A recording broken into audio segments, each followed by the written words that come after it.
I'm Po. This is No. Welcome to the Pono podcast. This is a Two Islanders Talking Shit segment. And we just want to say mahalo. Thank you for joining us. And we are really excited that you can be a part of this journey with us. So please make sure that you go on, you like, follow, share, subscribe, do all the things at all of our socials.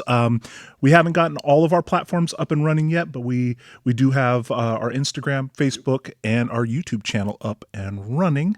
And we are still teaching ourselves how to kind of do all of this together. So Hope you enjoy it. Hope you enjoy it. So we wanted to start our official first episode with really the inception. We are grateful for those of you who have found your way to our channel.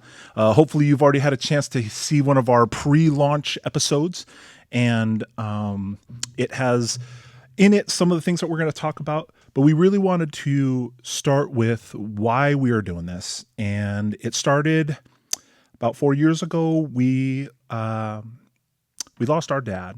He passed away from complications with his multiple bouts of cancer.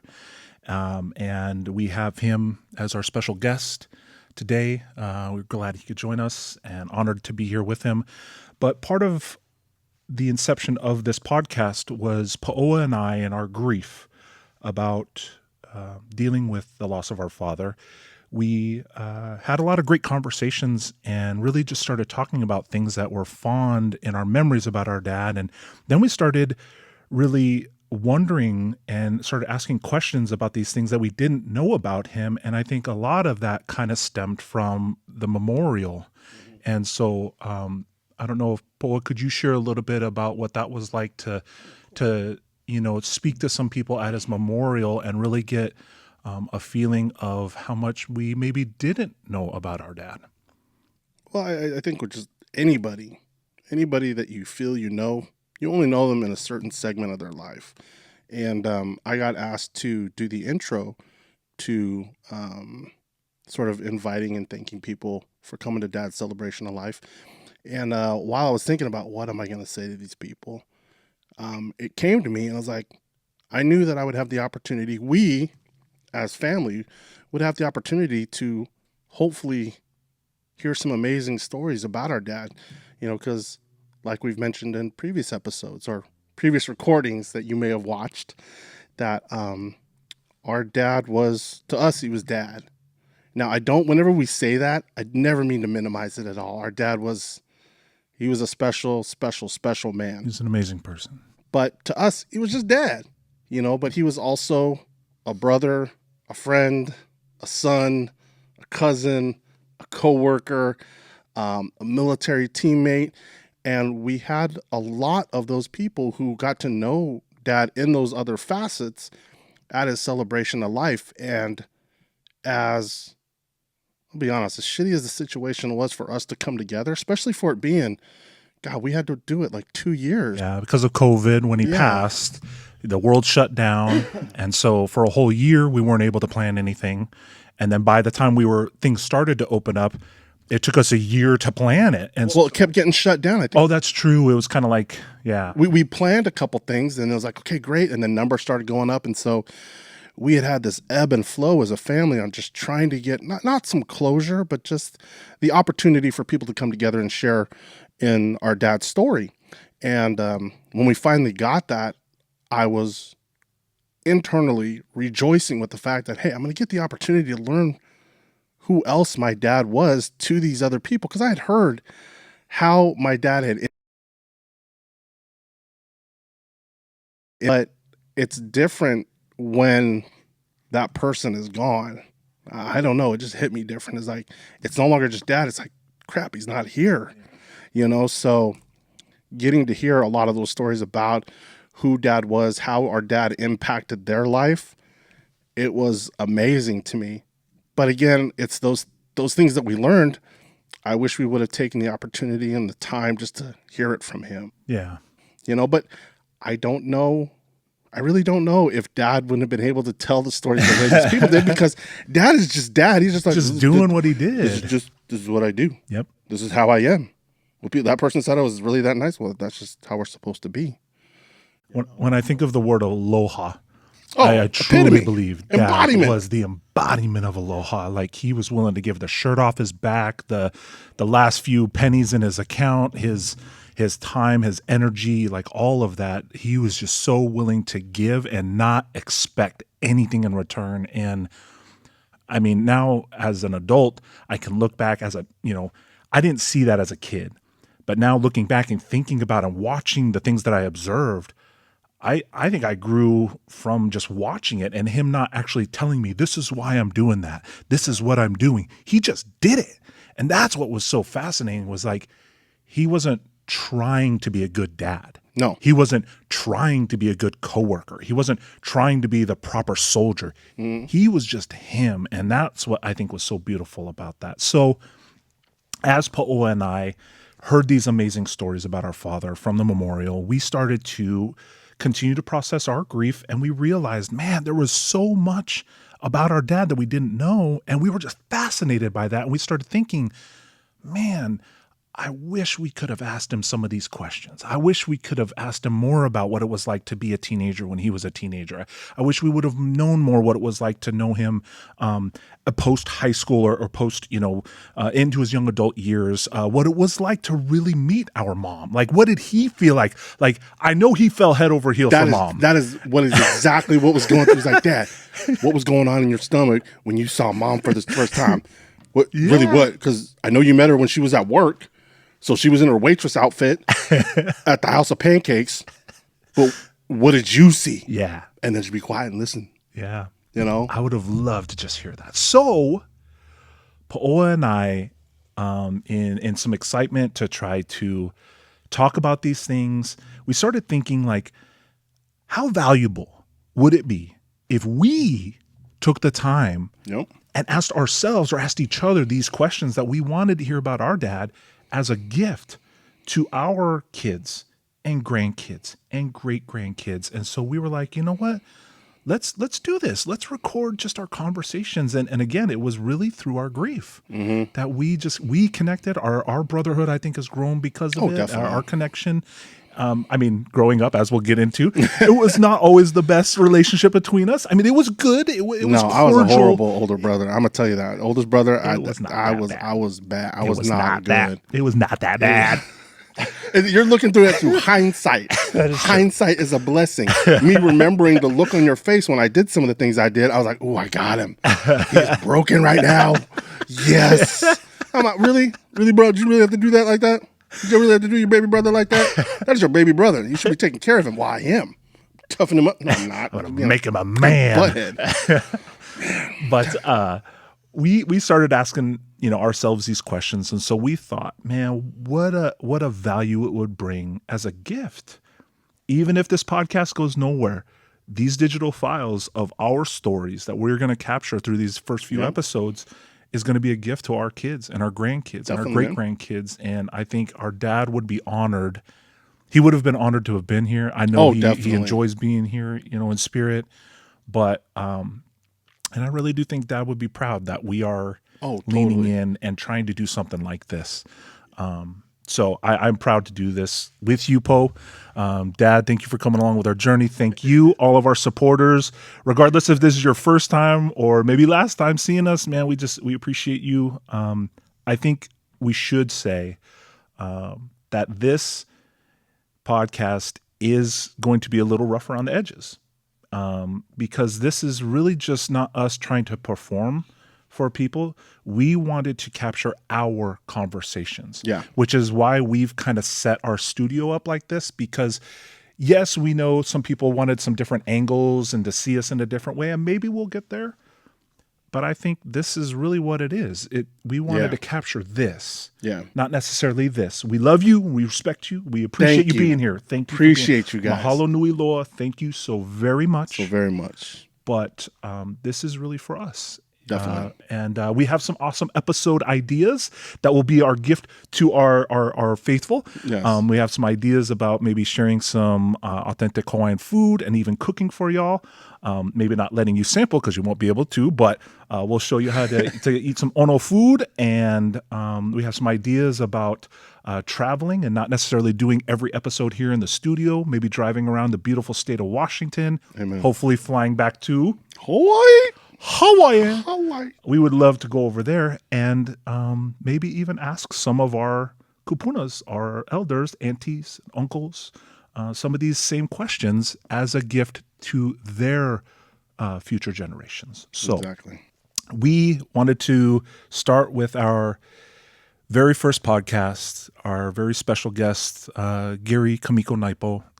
We are honored that you're here with us, Dad. And so we are going to use this kind of cool little guide. It's a little journal. It's a book that has these questions. And it's about you kind of answering these questions for you personally as a gift that you would give to your family. But we thought this would be a good format to kind of think up some cool questions that we kind of wish we would have been able to ask Dad. Definitely. But we're going to ask each other and we're going to kind of switch hit and just, we're going to go for it, man. I'm really excited, dude. Let's see how it goes, bro. You want to start us off? Sure, man? I'll start us off. Okay. Again, I just want to say thank you all for everyone being here. We really appreciate it. Whether, again, this is your first time, last time, second time, whatever, we really appreciate you being, and we hope you enjoy yourselves. So here we go. All right. So yeah, we're going to start with, okay. It's your birthday. So again, what were some of the significant things that possibly happened on your birthday? So this one is, were you, Noah, named after a relative or someone else of significance? I.e., where'd your name come from? So my understanding about my first name, Noah, I was technically a surprise baby. So I am the baby of three. I have an older brother, Paoakalani and Noah Naipo. I appreciate him for our brotherhood and our connection. And I also have an older sister, Doina Gail Kalehulu o Mamo Naipo. Lester. Yes, she is married now. Hey, appreciate Brother you, Dan. Daniel. Brother Dan. Love you, man. Love you, bro. Thank you for taking care of our sister. Amen. And growing up as a baby, I think what was the question again? Sorry. No, the significance of your name. Oh, significance of name. Yeah. So as a baby, Dwayna is only about a year and a few months older than me. Yep. And she had issues apparently sleeping. And so apparently the only story that my parents could read her that could get her to calm down and actually go to bed was Noah's Ark Yep. from the Bible. And so obviously I was conceived much later and came, later, but something in their heart felt very significant about that. And so they named me Noah. And then my father's middle name was Kamiko, which was gifted to him to honor a elder from not the Naipo side of the family. I do believe is the Ho'okano side of the family. Yeah, grandma's side of the family. Grandma's side of the family. And so they felt honored to have that name. And so he passed it on to the next generation. So my middle name is Kamiko, which stands for, or it means old timer. And I know how that probably seems or sounds, but in the Hawaiian culture and all Polynesian culture, we are very, very protective of our elders. We honor our elders. We have a very high respect for our elders, and we are brought up to respect them. And so I'm grateful that I have the opportunity to carry on this name. I am grateful that not only has it continued beyond my generation, but Po'oa's middle child, his first name is Kamiko. And so in our culture, it means old timers, but we respect the elders. So it is because they are wise. So even though it means old timer, Kamiko actually means someone who is wise or has wisdom. And so that's what I've always kind of liked about my name. But and then of course Naipo is our last name. So Po'oa, what about you? Were you named after a relative or someone else of significance? So my name ended up being Paoakalani and Naipo. I was the firstborn. Mom is the firstborn on her side of the family. Dad is the firstborn on his side of the family. And I was the first grandchild of them being together and of their subsequent parents. So it was a big deal, apparently, when I was He's kind of a conceived. big deal. I'm a big dude. Whenever I'm a big deal. No, anyways. And thank you for bringing up the importance of the name that we are given. I think growing up, that was something that was sort of, we were born and raised here on the continent. So I feel like we were raised with not as much indigenous side and knowledge and access to information like maybe some of our other family members who grew up on the islands, friends and family. But it wasn't for a lack of our parents trying. So with that being said, I didn't understand really the significance of the name. So my name, when my parents first were going to name me, my name was going to be Kamiko Lyle Naipo. I did not know that. Yeah. So my name was supposed to be Kamiko. My first name was supposed to be Kamiko's. That was the Hawaiian name. Lyle was for Grandpa Robert's middle name. Okay. So that was tying in our mom's dad, Grandpa Roberts, and last one being, of course, Naipo. Well, my understanding is Grandma Paola, who was my great-grandmother on my mom's side of the family. So it was my mom's grandmother, her mom's mother. She, being gifted a name, I feel is of so much importance. Whether a kapuna or elder grants you the use of this name, or there is some significance of something around your birth that influences the name that you have. So therefore, my name was gifted to me. It was gifted to me by Grandma Paola because the name Paoakalani had not been used in our family for a very, very, very, very long time.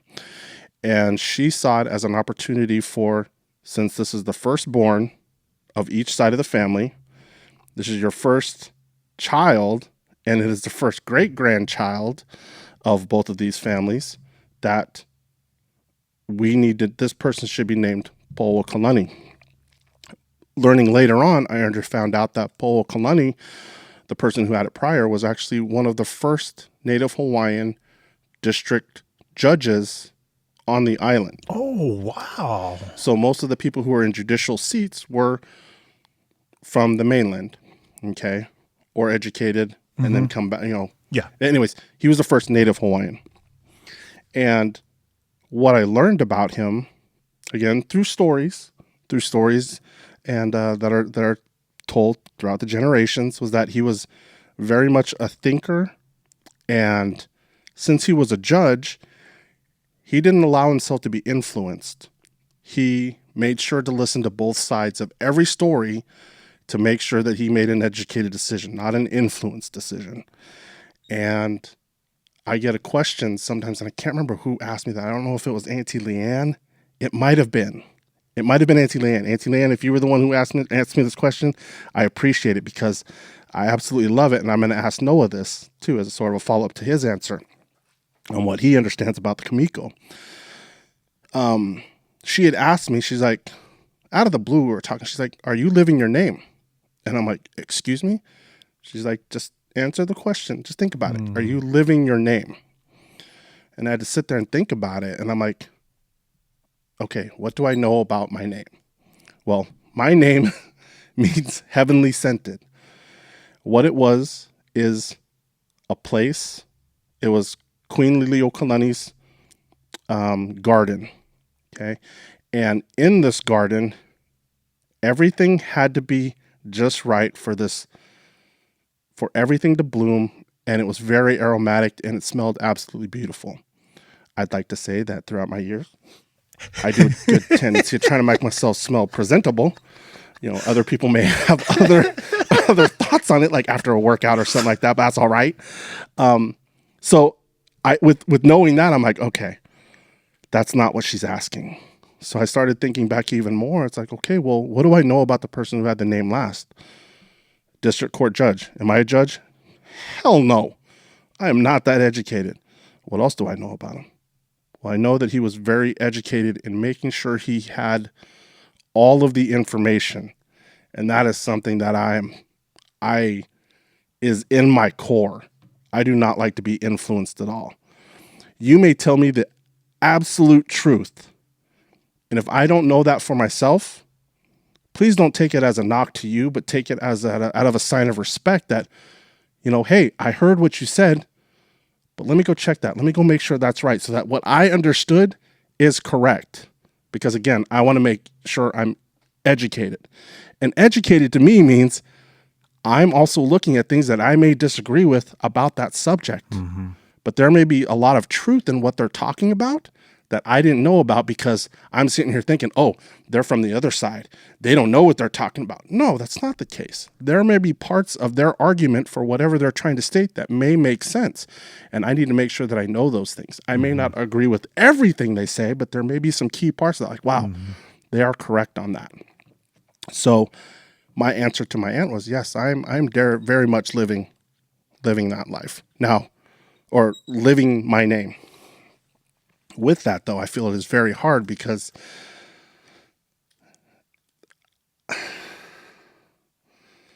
how do I say? So the whole respecting our elders, bro, I'm 47 years old. I'm 47, but there are times where I'm talking to kupunas and I feel like I should be seen, not heard. Even though what I may bring to the table in whatever we're talking about, a discussion, is correct. Mm-hmm. But at the same time, I don't have the confidence in my place or where I feel I'm at in levels with the person I'm talking to that I don't have the right to say anything. So that's where I feel like... Is that genuine though? Or is that more kind of the Western ideology of things? And I take it more from the indigenous side of us. Okay. Is that, like you said, we respect our elders. You're to be seen, not heard. You don't ask questions. You guys are in the background. Let the adults speak and talk. I'm a damn grandparent. But yet there are instances where I can be with kupunas and I don't have the confidence to speak up. And I don't know why. And I wish I could change that. But again, that's just something, that's one of those battles that I'm dealing with. Yeah. And I feel it is really me. It's not anybody else. It's me and how I perceive stuff. And what it's going to take is someone for me to be like, no, this is who you are now. This is where you're at. And this is what you should be doing. And again, it's hard for me to think that because I'm like, I have to get validated from someone to be able to speak my mind about stuff. No, I believe this. I should. Well, what is that? Is that indigenous or is that Western? I feel that's a lot of Western. And that's what I have a hard time with that. Yeah.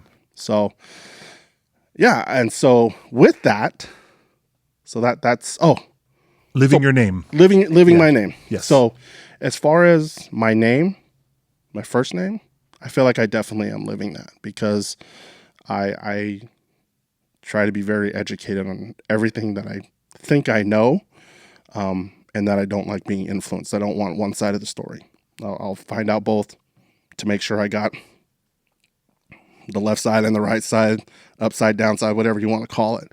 So it's one of those things I truly envy about you, man. And I'm super appreciative of that. You remind me sometimes like, hey, are you just regurgitating some reel that you saw on social media or some, 30-second clip on a news broadcast and now you're just spewing what they said? Yeah. Did you go and actually read behind, the details of that? Did you look at the opposition? Yeah. Did you hear what they had to say? Do you understand where they're coming from? Do you understand both sides of it so you can make an educated decision, not influenced decision? Exactly. And I appreciate not only the fact that you help keep me in line with that, but you've used those same terminology and helped my kids because, good Lord, I have 2 teenagers now and they are in the midst of, they're always on social medias and on their phone. And Obviously, as a parent, you have control over that, and I think we've done a halfway decent job of that. But I really appreciate the fact that you sometimes call my kids out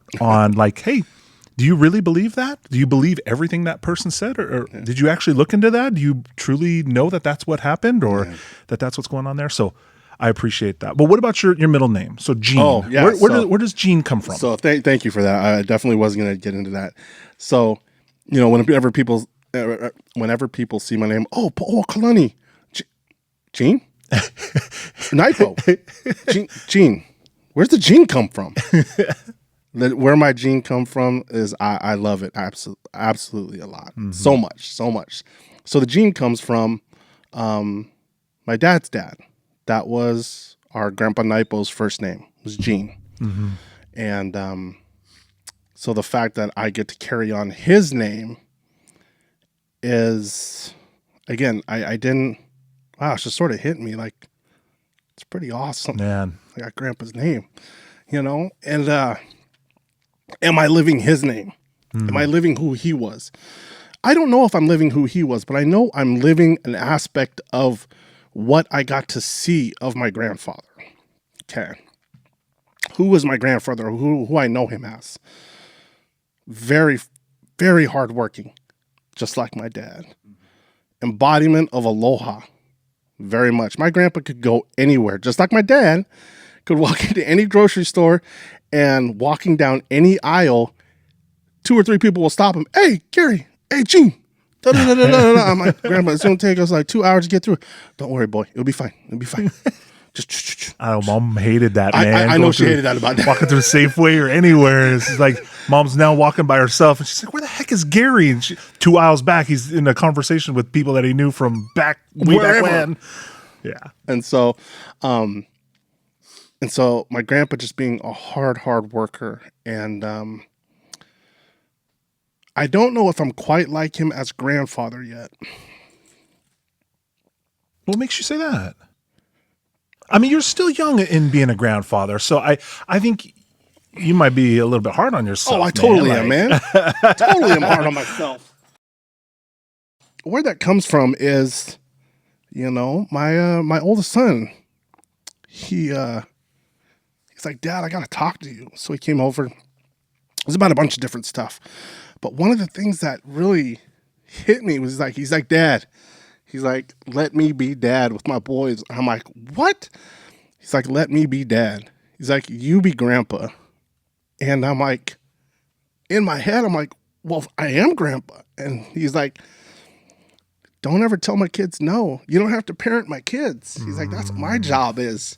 Your job is just to love and support my grandkids. Just like, Grandpa Gary and, Nana was for me. They never told me no. He's like, if you and Mom said no, who do I go to? Grandma, Grandpa? Hey, Nana, can you do this? Sure, baby, don't worry about it. I got it. And poof, they'd have them. So I look at how our dad was as a grandparent. And I look at how, Grandpa Naipo was with us.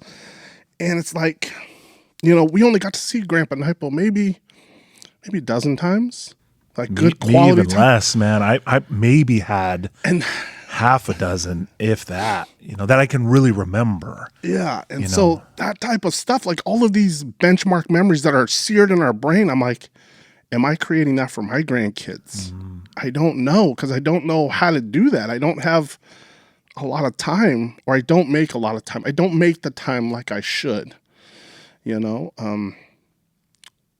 Two of my grandkids live in Alabama, and I've only got to see them a couple times, not for any big amount of time. So in my head with them especially, I'm like, okay, if and when I get the opportunity, whether they come here or I go there, I'm going to make sure that just like my grandparents, both sides, they made time for me, and they made sure that it was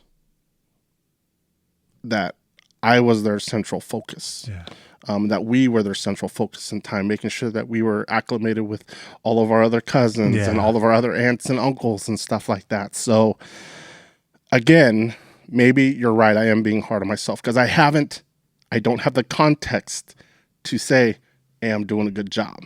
And you're still doing it, man. It's not like the boys have grown up and they could articulate from their mouth how much they appreciate you as grandpa. But I appreciate that. I think you have many more years to come. And the fact that you're aware of it and the fact that you're willing to even do it, man, think about how many grandparents are out there that just don't care.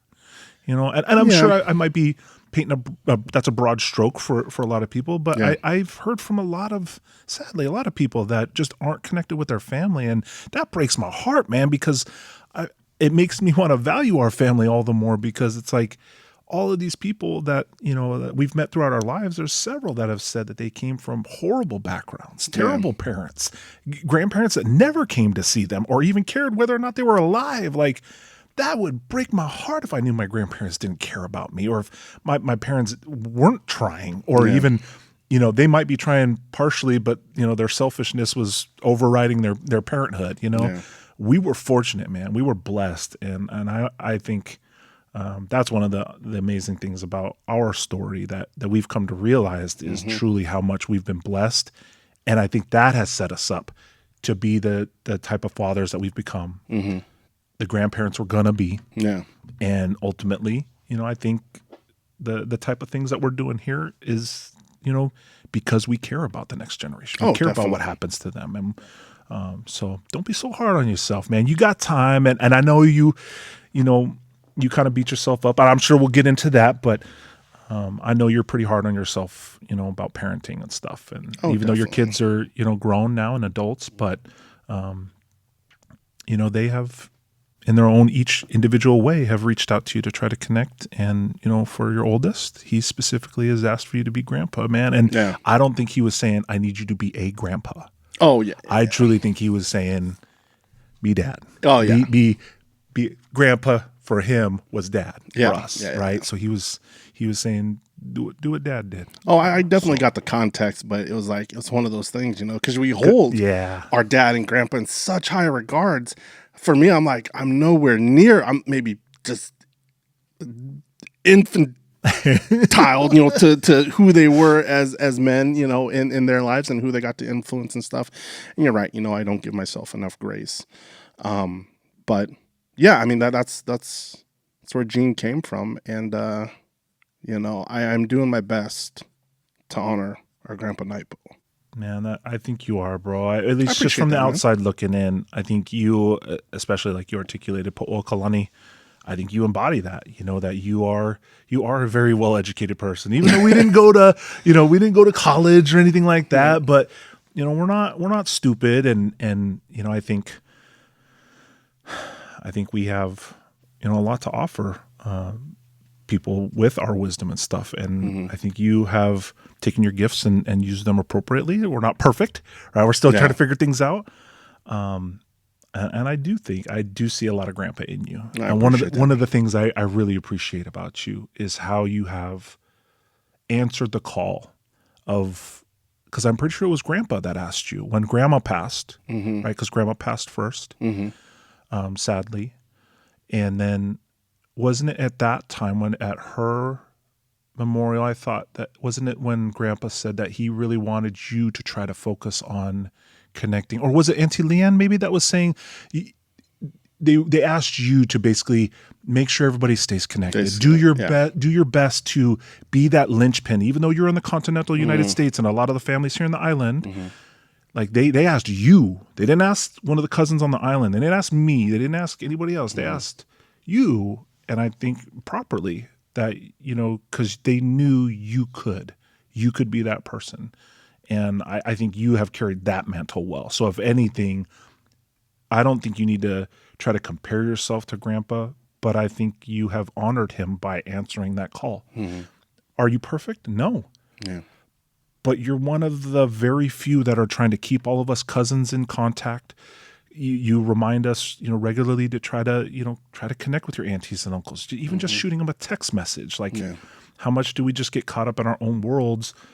But yet you still at times say, hey, don't forget, we have Ohana all over the place. Just connect with them. Cousins that we didn't get to grow up with, but they're adults now. They're building their families and probably going through some of the same stuff we are. So I think you definitely honor the names and live your names. I appreciate that, man. Do I feel like I live my names? Well, the Noah name is a biblical name, and so what do I know about Noah? I'm not a huge deep theologian, but from what I know is he was a very hard worker. He was able to take direction very well, but he had his flaws. He made mistakes, as we all do. And it's funny because as I look at myself, the few things that people consistently tell me is they appreciate how much I am a great hard worker. Yeah. I take pride in what I do. But they also appreciate the fact that I'm very well aware of my flaws. Yeah. I don't carry them as a badge of honor. I'm probably a little bit harder on myself than I need to be about those. But I am also somebody, for some reason, I don't know if it's because I was the baby of 3 and I was just used to kind of following. Mm-hmm. I don't know if it was my years of football, playing a position as a lineman to where I'm a support role. I don't get to carry the ball. Mm-hmm. I don't get in the paper a whole bunch. Yeah. I don't get my stats out there. But if I don't do my job, everything goes to crap, right? So I have to do my job. I have to do my support role to be able to help everyone else accomplish what they need to. And I don't know if it's from that, but I'm very good at taking instruction and executing what somebody else's vision might be. It's kind of nice to be into my adult years to start dreaming for myself, this podcast being part of that, and then to work on that and follow some instruction. We're kind of making this up as we go along, but I feel like I'm halfway decent at that. The name Kamiko means wise man or old timer. Mm-hmm. And it's funny because I don't look at myself as a wise person. Yes, like some of the school stuff came easier to me, I feel like, maybe than you and Dwayna. Mm-hmm. I don't know. Because you weren't lazy. No, I was just lazy. I wasn't stupid. I was freaking lazy. I didn't want to do homework. I didn't think it applied to me at all. This is what it was. That's why I graduated with a 1.5. I don't care. It's out there. Yeah, I graduated with a 1.5. I graduated the 1.5.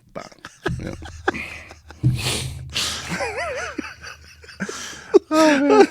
So and he graduated with high honors. I was just going to say honors, but it was actually high honors. He had the 2 tassels or the different colored tassels than just the honors kids.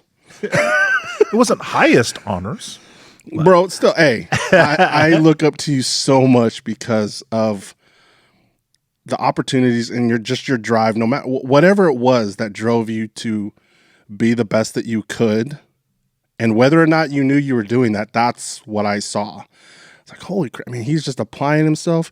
He's a hard worker. You were taking honors classes. Didn't you take AP stuff too? Or did you? I tried an AP class and I could have done it, but I think I was letting some of the teenage laziness kick in by then. And it's possible because it was my sophomore year. I think I had met my wife or my girlfriend at the time, current wife.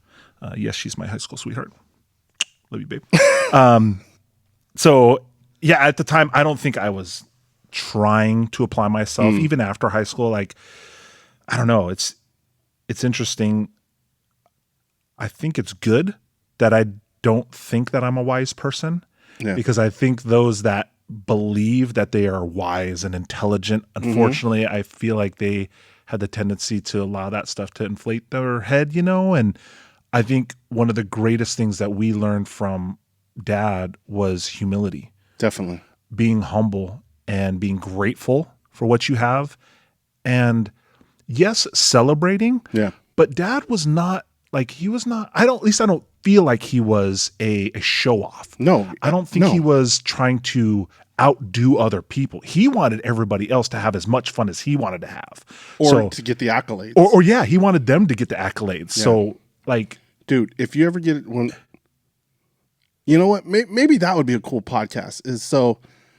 This is just to sort of expound on what Noah's talking about. He's very right. Our dad was not. I don't know anything that our dad thought he was like the ish at outside of making splashes, like jumping off of high stuff and creating. But even then, I don't think he was like, whenever someone would give him kudos about it, he'd be like, oh, it's all right, man. It's not, he'd deflect it totally. He would never accept.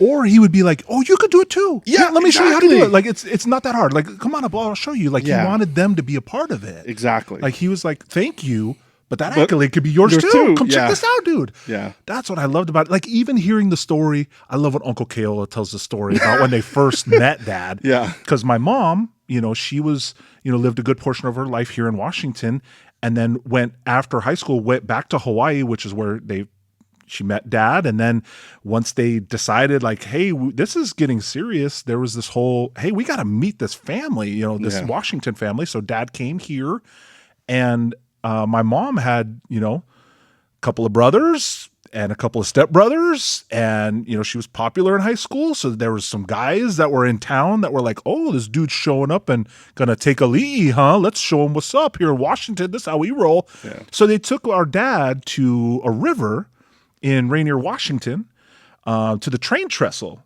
And it was popular back then to jump off the train trestle. And so they thought, let's go scare Gary and show him how we jump off the train trestle. Yep. Well, apparently my dad looked at it, because coming from Hawaii, all they do is swim and surf and jump off rocks and bomb and stuff.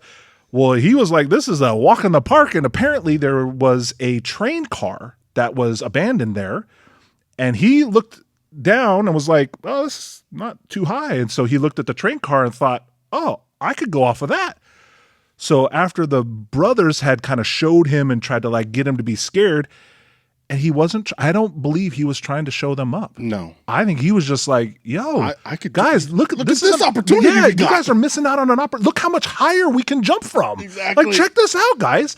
So he bombs, not off the train trestle, but from the top of the train car that's on the train trestle. So another, 12 feet at least? 12, 13 feet 12, 13 feet in the air, and bombs off of this thing into the river. Is that the Deschutes River? It's the Deschutes, yeah. Deschutes River. And I remember Uncle Paola just saying, like, I remember watching him jump off of this thing, and I just thought, this guy is crazy. And he's going to try to marry our sister? But then they come to find out who Dad is and his character and what he's about and what, the Naipo family was all about. And they accepted him. And I don't know what that was all about. I don't know if Dad had to earn their respect more, but I know for Uncle Paola, at least, he made it sound like Dad earned his respect that day. Well, yeah, because it goes mom, because she's the oldest in her family, then Uncle Paola. So Uncle Paola's, I think, a year or two younger than mom. So he's right there. So if anybody has, a claim to say on who's going to date his, his older sister, it's going to be Uncle Paola. Yep. Now, granted, Uncle Hinano and Uncle Kulani were a little younger, but they were scrappy dudes too. And, even though Dad busted up their motorcycle because he's like, oh yeah, I can ride a motorcycle. No, he could probably ride a moped, a scooter, not a dirt bike. And anyways, Dad biffed it on a dirt bike? I don't know if I heard that story. No, you haven't, because I just heard about it this year when we left the tree farm. No way. So we're leaving the tree farm after we got our tree this year. And Mom's riding up front with me. And we're driving. And I see, so remember the driveway that goes up to Auntie Karen's Uncle Johnny, Uncle Jerry, and Auntie Sandy's house. We get right past that, Alpha Finian Road, and Mom looks to the right, and then she looks straight ahead, and her eyes are just freaking watering. And I'm like, Mama, what's wrong? Are you okay? She's like, and she just started laughing. She's like, you're freaking Dad. And I'm like, what? And I'm looking around like, okay, what happened with Dad around here? And she's like, the first time your dad came to visit, he told Uncle Paola, Uncle Kulani, and Hinano, I think they all shared like a motorcycle. I don't know if it was like an 80 or a 125, but he told them that he knew how to ride. And me having just owned a dirt bike, haven't ridden dirt bikes in years, and if even that was a very small amount, apparently Dad whiskey throttled that thing because he didn't know the twist throttle, how it worked. And so he started going and whiskey throttled it, which is, as you go back, you slide off. As your weight goes back, what does your hand do? It's trying to grip, and it just turns on that throttle. And that thing just said, she said, it went, wow, right into this big tree. And Uncle Keola was like, he was like, oh, Gary, are you okay? Uncle Kulani and Hinano were pissed. My bike! What'd you do to my bike, bro? But again, yes, as our dad had, like, I swear he in his mental faculties had no self-preservation at all. And that was just another cool story that we learned about I learned about our dad, and I'm glad to get to share that with you and everybody here who's watching. Our dad does not know how to ride dirt bikes. Sorry, Pops. We love you, Pop. We love you, Pop. But yeah, he don't ride dirt bikes. And from that point on, I don't think in my whole life I ever heard of him riding a motorcycle or a dirt bike of any type again. I don't know if I've ever seen Dad on a motorcycle. I don't think so. Even a moped. I don't even think Dad ever. Well, like when we rented him out at the I don't think I ever rented them with you guys. No, it's like, it was when we were kids and we would go to Ocean Shores. I could have swore it was for something. Like, he didn't rent it. We were there for like a City of Lacey thing. And they had like rented a house. And I remember going there for like a day. And it was a big barbecue and stuff. And people had rented mopeds. And so us kids got to go bomb around the beach and around the streets around the house on the mopeds. Yeah. What? Yeah, I never saw Dad on those. Never. Probably have flashbacks to the dirt bike. So I want to see if you can look at this a little differently. Okay, the whole Kamiko thing. Yeah. You're right. Kamiko is wise, well-seasoned, elder, all those type of little connotations that we really don't have the context for. We don't see it in ourselves, right? Well, and again, from what we've learned about our language, that's the Western definition of it. Thank you. So yes, I'm thinking of it through. There may be other meanings and connotations to it, because again, the Hawaiian language is very poetic. It's not black and white. Yeah. I mean, there are, my understanding, hundreds of words for rain, types of rain, mist, the misty type, morning dew, heavy torrential downpours, a multitude of different types of things. So again, it's very poetic. It's very descriptive. Yeah. And so, but even along those lines, without us knowing the true context of Kamiko and how it should be used and what it means indigenously, I think like Pono, how we sort of stated that, Pono for us, the Western, it's you are this. Mm-hmm. It's not the indigenous. The indigenous is we are fighting and traveling along the road to this. Yeah. And I think if that's a way that you could possibly think about, hey, it's not the Western definitive and you are wise, but you are seeking counsel. And I think you do that, because whether or not it's for me or other people that you reach out to just for little nuggets of help and guidance, I think that's a showing of wisdom. Wisdom is humility, of being able to know that you don't have the answers, but trying to find someone or be open to listening to other people's thoughts about maybe what you're going through if you're sharing information with them. And so I think you are living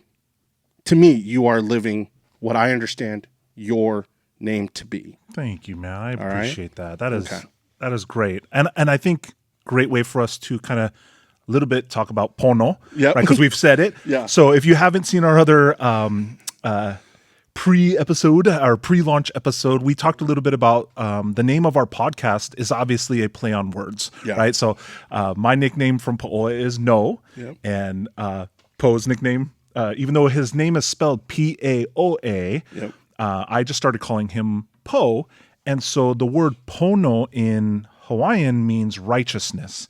And so when we came up with this cute little play on words of like, dude, the DaPoNoPodcast, so we could be like, and then we were like, no, we can't do that because the word means righteousness. We're not righteous. But again, the indigenous side of us, the poetic side of our culture and the language means more than just it is this thing. Pono is is like aloha. It's a path. It's a path. It's a journey. It's a thing that you do. Yeah, you choose to do it. Yep. So you live it. Yeah. So we are proudly, joining forces to put out the Pono podcast, not as a way to say that we are righteous, but it is our journey in our own definition of righteousness. And so, So, man, thank you again too for helping remind me of those things, man. That's so awesome that we are already kind of thinking the same thing as you were like, let me have you think about it another way. And I'm like, I bet you we might be talking about just the Western and the indigenous. So yeah, I think we'll talk a lot more about that. And I'm excited to talk more about definitely. That. So definitely. So to reiterate, man, your name is so powerful. It is beautiful. It was your first gift that you were given. And I know sometimes, people don't know their parents, or they don't know who gave them their name, or don't know the origin of their name, but still just know that it was given to you for a reason, regardless if you know that or not. I hope people find value in themselves. And one of the first places you can start is just like knowing who you are. And sometimes knowing who you are is just saying your name and being like, that is me. That was a gift that I've been given. I whether or not millions of people have the same name or not, like that's still just you, and that's something beautiful. So, well, I think this is a great opportunity. I mean, in most indigenous, even Pacific Islander, definitely Pacific Islanders, your name carries a lot of weight and meaning amongst the culture and the people. And it is our job to carry that information to others who may not know that. And so with that, I would reach out to you and say, you may have a name that you think is just the normal plain Jane, but there may be some great reason why you're named that. Maybe you're named after a certain family member. Maybe you're named after, a favorite actress or actor that, singer or something along those lines. But it's really good to know if there is anything like that about why you are named the way you are, and make sure that you live that, live who you are. And it starts with, like you said, you're the first gift you receive is really your name. So, it doesn't hurt to, no matter what age you are, try to learn a little bit more about maybe who you were meant to be by the name that you were given from your parents or your kapunas or whoever was there around to help influence your parents on why you should be named the way you are. So, yeah. Man, that was awesome, dude. Dude, that was a long segment. That was a long segment. That was one question. We're like, we're going to do 10 of these. Well, and each. This next one is pretty broad. Yeah, it is. So let's do this one at least. Oh, yeah, and definitely. Let's keep going with this because I really like this one. I think this could go into a lot of different topics. And the question is written, what is your favorite childhood memory? So singular. Obviously, they give you a good section on the page to write a story or something.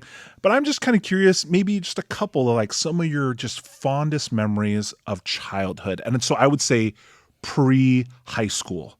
Because the next one we're going to get into 10 years. Yeah. So what do you think? What are some of your fondest memories of growing up? So I honestly, I don't remember a lot. I mean, I remember some before third grade. So the catalyst for memories for me for third grade is, I remember starting at Evergreen Elementary School, and we lived in Rainier Vista, which is, for those who live in the Thurston County area, it is a mobile home park down off of Stillicum. And is it still there? Oh yeah, it's still there. It's still there. We should go drive by there one day. No, it's depressing as hell, dude. Don't go there. Don't go there.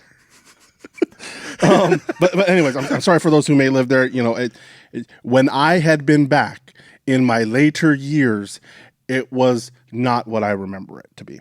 Okay, so kindergarten through the first half of third grade, grew up in a single wide trailer. I mean, you guys were there. You and Dwayna were there too, but you guys were a lot younger. I don't even think you were in school at that point. Maybe Dwayna was starting kindergarten that year, or maybe no, because if we left third grade, I don't even think she was in. No, she may not have been there. But anyways, I don't remember a lot. There were some cool memories, but they're not my fondest memories. my fondest memories didn't really happen until we got to the lake house. Long Lake Drive. And I transitioned to Wedgwood Elementary, then, into my early teen years going to, not Kamachin, not like you guys. No, I went to Nisqually. Went to Nisqually, right down the road from where I grew up with, kindergarten through third grade. Now, granted, we were there longer than kindergarten, but I'm just using school as your preface and time frame. So, but some of my favorite memories, of the elementary years, before. So this would be school. Early 80s? I'd say, early 80s, early mid 80s. Early to mid 80s? I'd say, early-ish to definitely late 80s. In all honesty, the woods in the front house, the playing war, but really my fondest memories, honestly, are when our cousins Trevor and Jesse, and even Malcolm. We'll tell that story. But not now. That's a fun story. We love you, Malcolm. Yeah, we love you, Malcolm. Bro, we love you. Shh. We're fine. You'll be fine. You're all right. Stop crying. Stop crying. Don't say anything to Angie. Don't say anything to your moms, man. You'll be fine. But no, just all of the cool adventures we had just in our front yard, building the rope swing, climbing on the trees in our front yard. Playing guns. Yeah, guns. Throwing pine cones at each other. Flashlight, flashlight, that. Whatever we could to be a competition. It was, so Trevor and Jesse are our cousins. They are our mom's sister Kukui's children. They're two older boys. And so Trevor was, I think he's a couple years younger than me, and Jesse is the same year as Noah. So it always ended up being me and Trevor against Noah and Jesse. So, of course, the older brothers would do everything we could to sway the odds in our direction that we would win and humiliate our younger brothers. You know what's funny, though? I always appreciated this about Trevor. I love you, bro. Trevor, I don't think he ever tried to make me feel like I was like he was trying to defeat me. No. He was definitely trying to crush his little brother's spirit, though. Jesse, man, bro, I feel for you, man. Those are some of my memories, is watching you get pummeled by your older brother, and I just felt so bad because I'm like, what am I supposed to do? No, because if I get in there, Paoa may do that to me. I don't want Paoa to do that to me. No, I'm good. Let's just sit by. Hey, man, you shouldn't do. Hey, Trevor, I think you're done. He's good, man. He's good. He's got it. But in all honesty, yes. I mean, those small amounts of time where they would get into their little tussles, it was just a lot of fun. Just all the cool memories we had creating around there. And again, now as we look back, we have those memories. When I was a kid, this wasn't a neighborhood.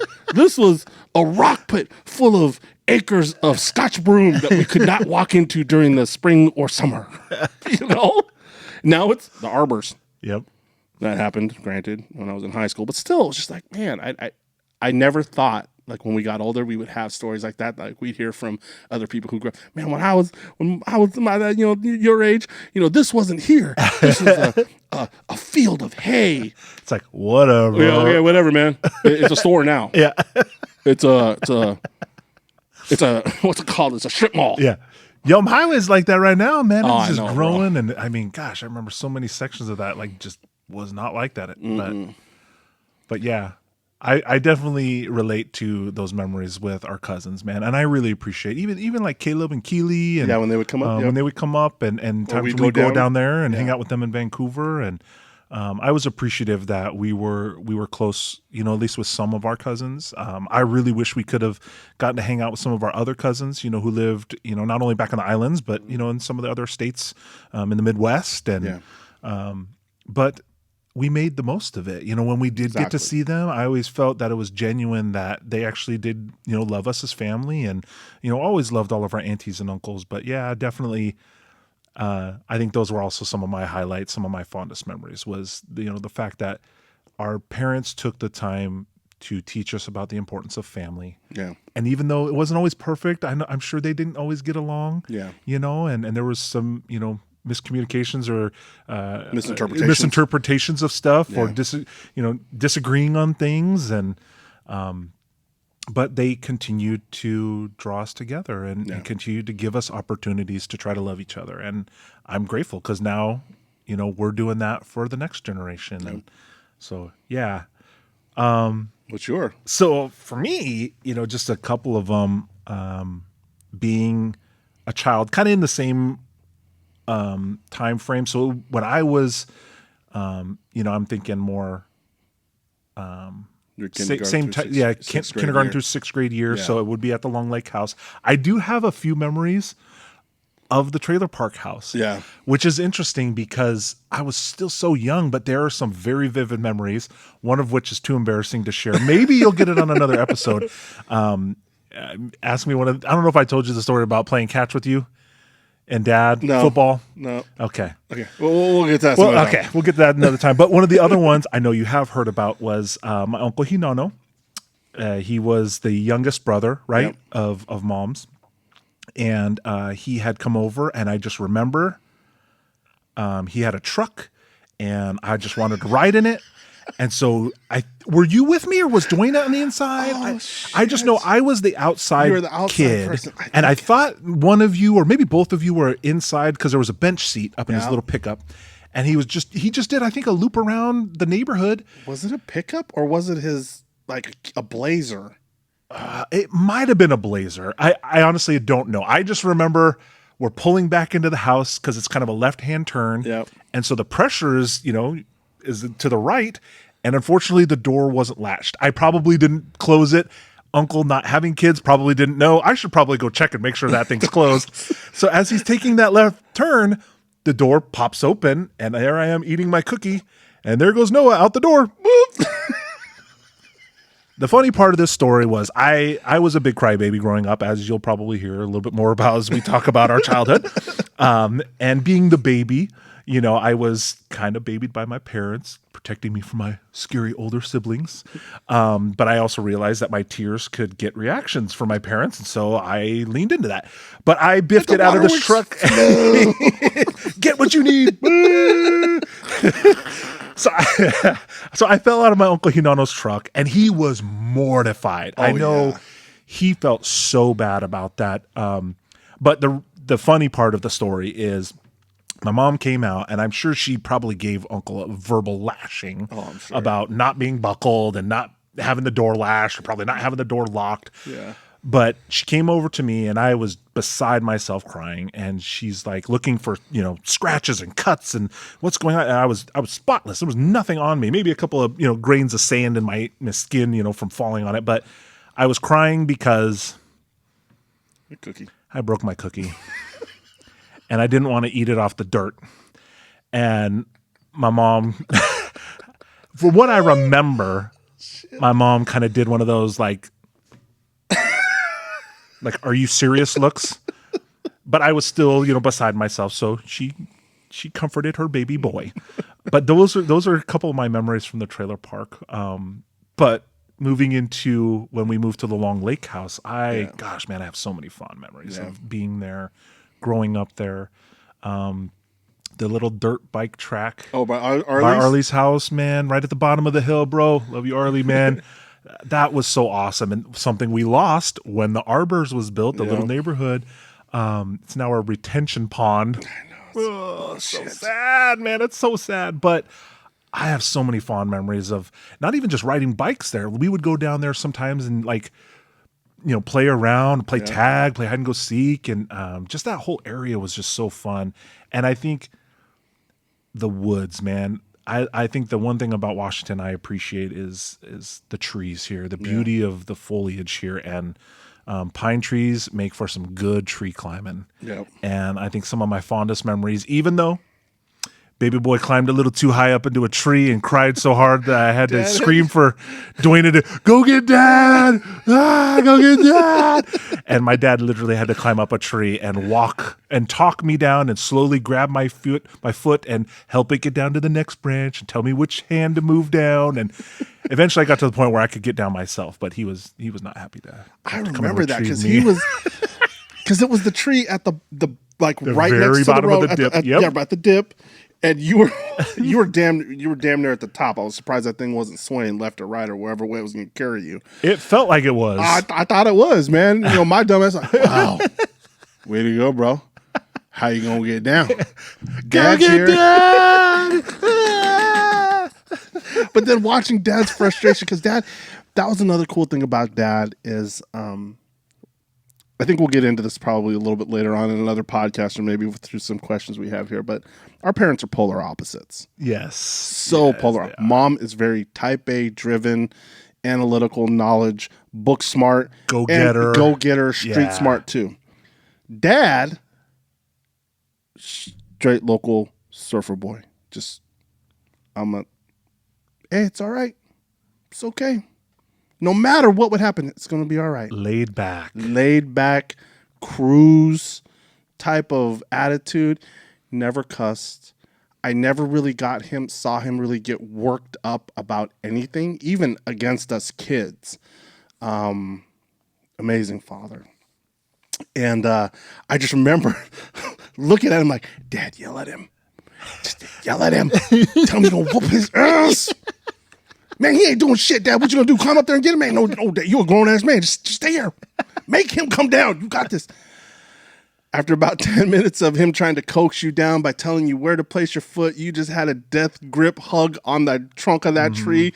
Your leg was wrapped around one branch, sort of sitting half cheek on one, and like other leg is like just on another branch, just holding yourself up. And I'm like, bro, all you gotta do is just let go and just move that foot here. You're gonna be fine.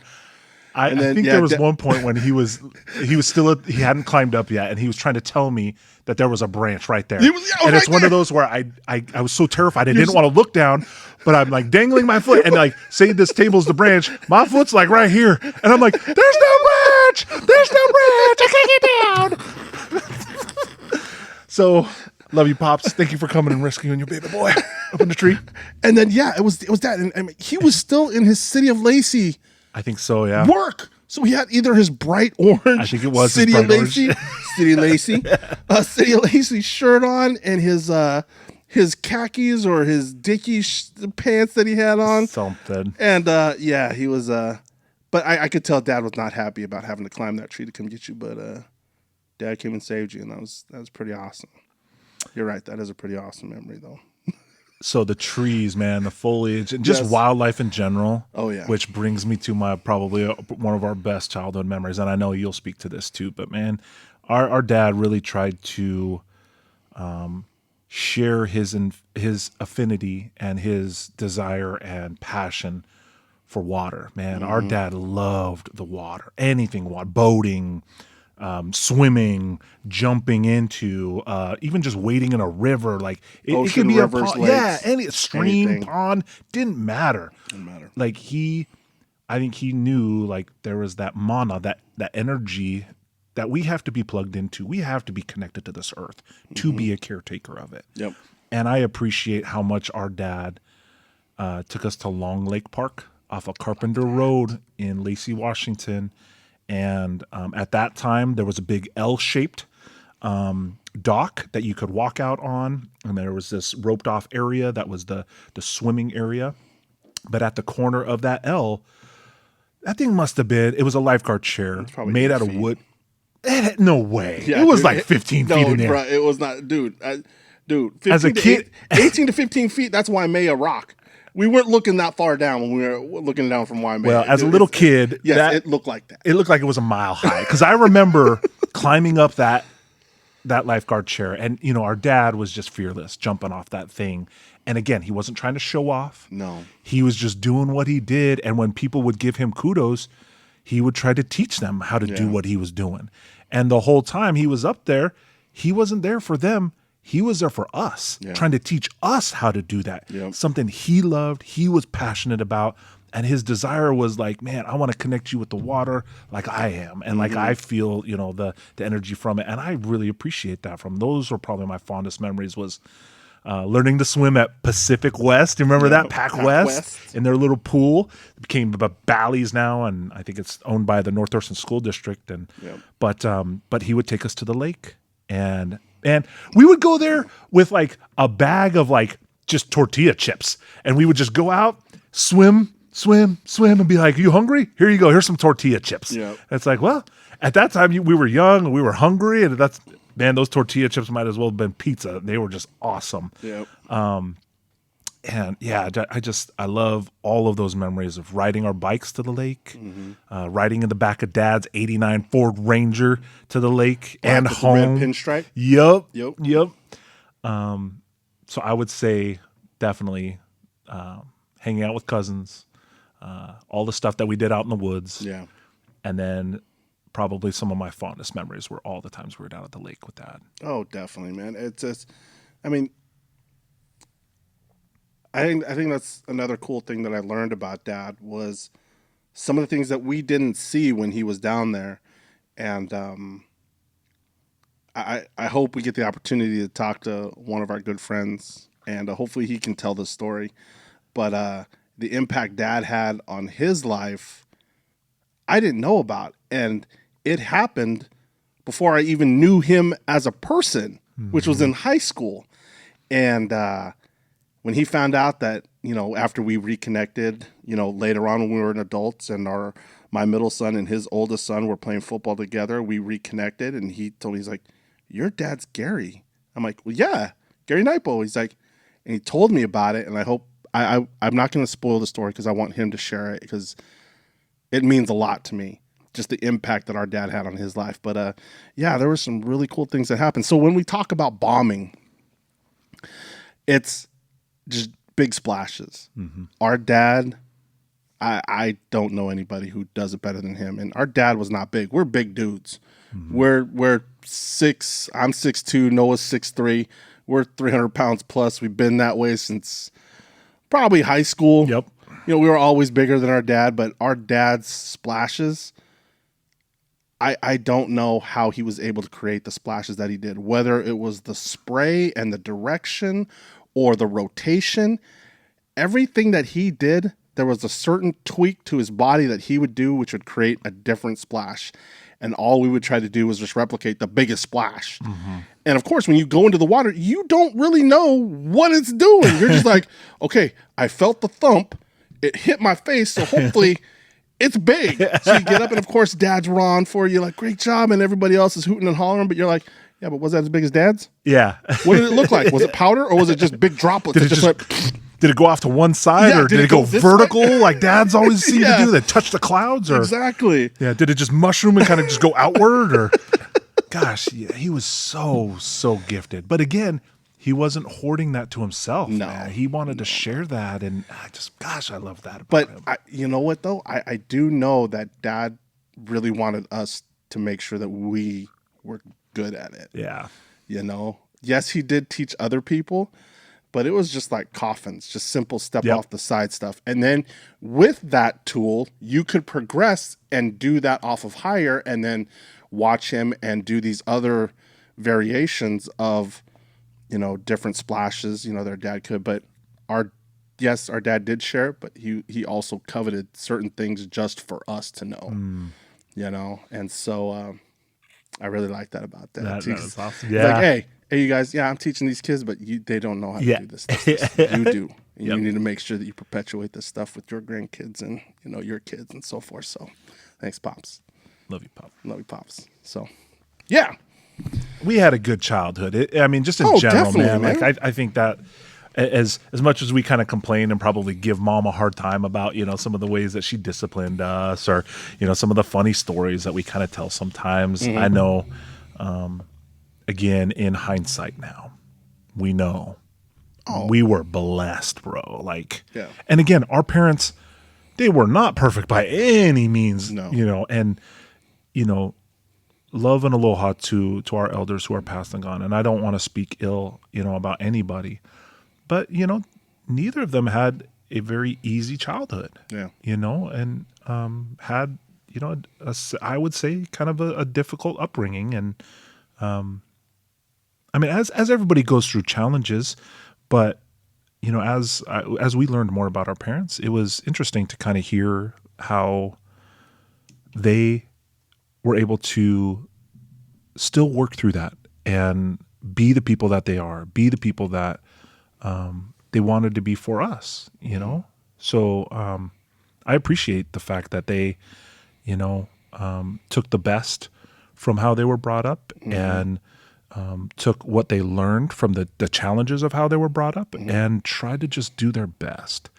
And dang it, Mom, and Dad, I don't think we've ever given you guys enough credit, man, but I am super grateful for how you guys raised us, the people that we are. And again, we are by no means perfect, but we're at least on a path towards righteousness, and we care. And we care about passing on what they've, all the positives that they've passed on to us. Oh, definitely. Well, I think that's the other thing too is, we sometimes forget that, hindsight, like I always say, is a blessing and a curse.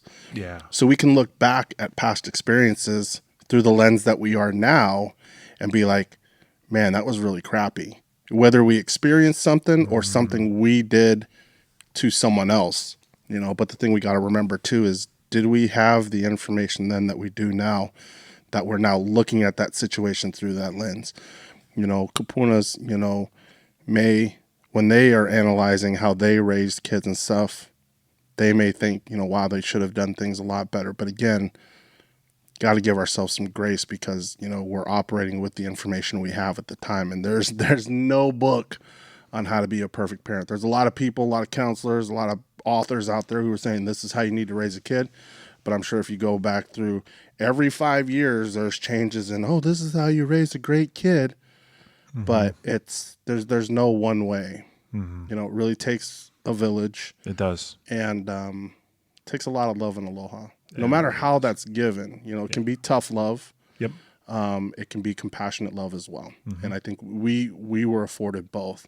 You say that, you don't know if mom and dad, you never thank them or sort of what you alluded to. Yeah. I'll be honest, man, when Michael or Kulani, my oldest, was born, I can't remember when. I don't know if it was like shortly thereafter or within the first year, or just I had an emotional time with Michael when he was younger. But I remember calling mom and just bawling to her and just like, I am so sorry for how I was as a kid. I deserved every punishment I got because I was a shit kid.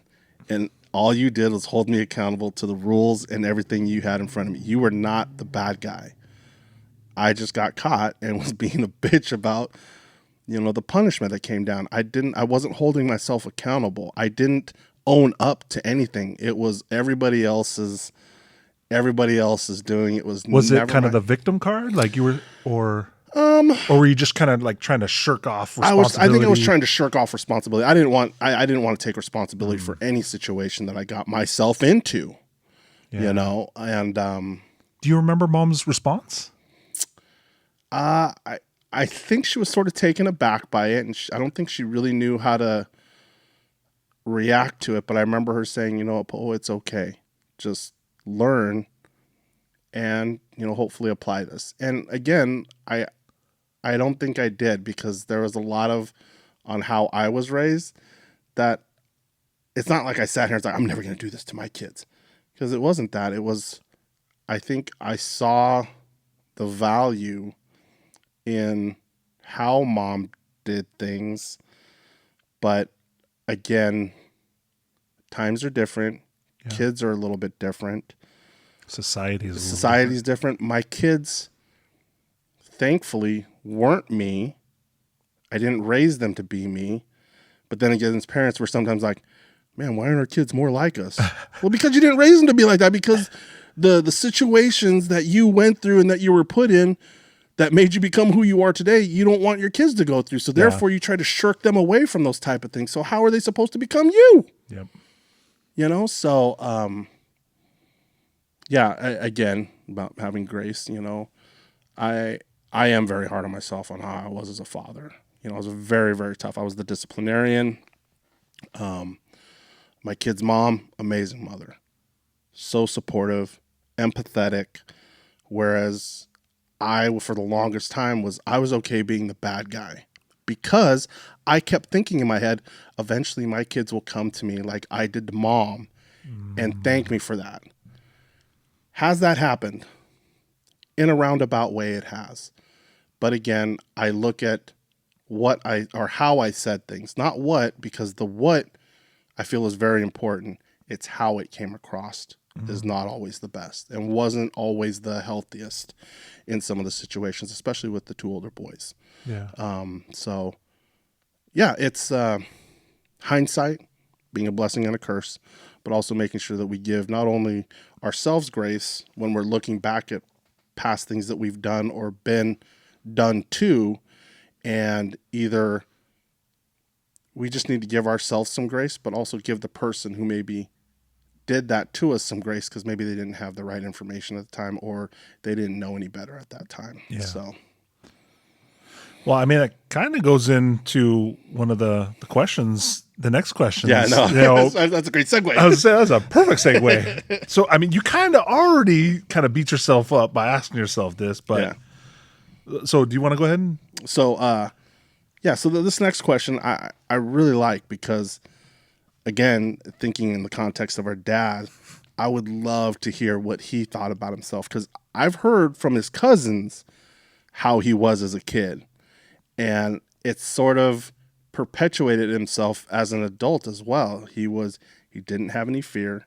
He just did some of the craziest stuff, and unfortunately, the things that he did pressured his younger cousins into doing the same thing, because it was like, shoots, if Gary gonna do it, we better do it too. So this question is for you, Noah, is how would you describe yourself when you were a kid? And again, this is, I'd say, up to, let's say, middle school. So let's stick in elementary. How would you describe yourself when you were a kid? Well, I already alluded to that I was a bit of a crybaby. I would say that I was a big poor sport. I was not good. I was not a gracious loser. You're competitive. It's funny. It's funny because I said that one time to a mentor of mine, and he's like, "That's an oxymoron. Those two words don't go together. A gracious loser. There's no such thing." And I laughed about it, but at the same time, I was like, I was really just a poor sport. I remember so many times crying because we lost, and I think part of it might have stemmed from, now that as I'm thinking about it, getting pummeled by my older brothers and older cousins and losing at everything against them. I just got tired of losing, and I was like, do I ever get to win? So then when I would lose at a game at school, or at PE or at recess, I would get emotionally just hurt. And I just did not deal with my emotions well when I was younger. I think I was, I think, a bit of a follower. Mm-hmm. But I think that stemmed from, I just wanted to belong. Yeah. There was a deep insecurity in me, I think, being the younger and not being able to achieve the cool things that Paoa could do, and hang out with the cool kids like Paoa can. Dwayna was same thing. She was super popular and liked by all these people. And even though she had her challenges, growing up, but I saw, like, man, you guys were like magnificent. And I just kind of seemed to be, the third wheel on a bicycle, like, not really needed, but I'm there just in case one of the other ones isn't around. Yeah. So I think I was really insecure as a kid, which stemmed into, how can I belong? How can I get attention? Yeah. Which a lot of times when I learned from I was younger, crying got me attention. Yeah. So allowing my emotions to overflow, I realized I could get attention from people that way. And sometimes I would get sympathy. And man, sympathy and empathy tastes good when you're a little kid. It's like, oh, wow, you care about me? You're listening to me? And so how would I describe myself as a kid? My perception was I was a insecure little kid, highly emotional, which I think was a blessing and a curse. Mm-hmm. I would like to say that I was a good friend. I think I'm a little bit hard on myself about some of these things, but there are some memories that I have about the way that I either spoke to or specific actions I took against certain friends that at the time were near and dear to me, and I even called my best friend. And I look back now, and from what I remember of it, I am honestly kind of disgusted at how I treated some of my friends. Yeah. I think part of that also stemmed from being the baby. I was always in my mind, the low man on the totem pole. When I was with my friends, I was even keel with them. So if I could assert myself a certain way to put myself above them, that made me feel like, oh, this is what it feels like to be an older sibling. Yeah. To kind of be bossy, do what I want to do, play the games I want to play with the toys that I want to play with. And I'm kind of bummed about that. Now, granted, I'm sure if I spoke to some of those friends, now they probably don't remember it like that. Yeah. I do know that into my later years, football was a saving grace for me. I joined football when I was in 5th grade. Yep. So I was late to the game. I was a big kid. I would say I was chubby. You know, I was a carbaholic. I would sneak off with loaves of bread and whole sleeves of crackers. And in my mind, like in my imagination, I was out surviving in the wilderness. I was hanging out in my front yard in the trees, up in a tree, eating bread. A whole loaf of bread And crackers. So I was a little heavier set kid, and because of that, in my 5th grade year, first year of football, I played up with the 6th graders because I was bigger, and so I participated with them. Well, I was a powder puff, and I was a big kid, but I was soft, and I did not know how to really physically assert myself, and here I was getting run over by kids that were half my size and just more aggressive, and I wanted to quit. Yeah. I locked myself in the bathroom. And my friend Jared Costin, who lived at the end of Long Lake Drive, they would switch hit. The parents, one would drive us to practice and the other one would pick up from practice. And sometimes they would swap. And one day I remember I saw Jared's car, his car pull into our driveway, and I just ran into the bathroom and I locked the door. And I don't think anybody was home because I remember hearing the doorbell. I heard the knocking, heard the doorbell, heard the knocking. This was before cell phones, so nobody was like calling like, "Hey, where's Noah?" No Life 360. Life. Yeah, where's he at? We had landlines, so they would have had to have driven back home just to pick up the phone to call our house to see if I was there. So they assumed, oh, maybe they already left. Yeah. Maybe he's just not here or he's not going to practice. So they get to practice, and obviously mom and dad come home, and dad goes to use the restroom, and why is the door locked? And now here I am in the fetal position in the tub, and I don't remember which one came home. I just remember my parents came home, and I had to explain to them that I was afraid of playing football and that I wanted to quit. And I will forever be grateful for my mom because she was going to allow me to quit. And she said, but the thing is, for the rest of the football season, you will not be able to watch TV. For the rest of the football season, because we paid for you to play, and we're not going to get that refunded to us. And I'm sure that money was a lot to our parents back then. And so she said, no TV for the rest of the football season, no spending the night or having friends spend the night for the rest of the football season. And I don't know if there was anything else. Obviously, they probably would have taken away my cell phone if it was nowadays, but we didn't have those things back then. We didn't have video game systems, so they weren't taking that away, but they took away the one piece of entertainment, which was just simply TV. Yeah. And I remember as a kid, I thought, you're taking my whole world away from me. TV and spending the night with my friends. So I told her, oh, and the one other thing was I had to articulate and verbally go up to my coach, who I was terrified of. That, yeah. And I had to tell him that I was quitting and why I was quitting. And she said, I will walk up there with you. And I remember going up to my coach, and I remember telling him, because I ultimately decided to play. Because I didn't want to lose out on TV, and I didn't want to face my coach, and I didn't want to lose out on my friends. But I remember mom made me go up to and still talk to him about how I was struggling and how I did want to play, but how I almost quit. And so for whatever reason, I finished my 5th grade year. And the thing was, mom said, if you finish the season, you don't ever have to play again, but you need to finish what you start, or there are consequences for quitting what you started. Exactly. And I appreciate her trying to teach me that. Obviously in hindsight, I see that now even more, but back then I was just like, you're taking my world from me. So Yeah. I did. I went up and talked to my coach. I faced my fear and he wasn't as scary as I made him out to be, or I thought he was in my mind. I finished my 5th grade year, and I was super glad because they still came back to me my 6th grade year and said, "Do you want to play?" And by then I had built up some confidence, some self-worth. I wasn't so insecure. And I remember thinking, man, I think football helped me. And I remember saying to myself, I'm the 6th grader now. I'm the bigger kid.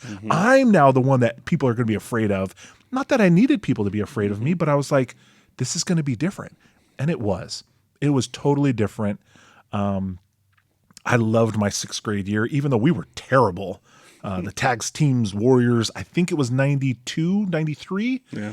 And we were just bad.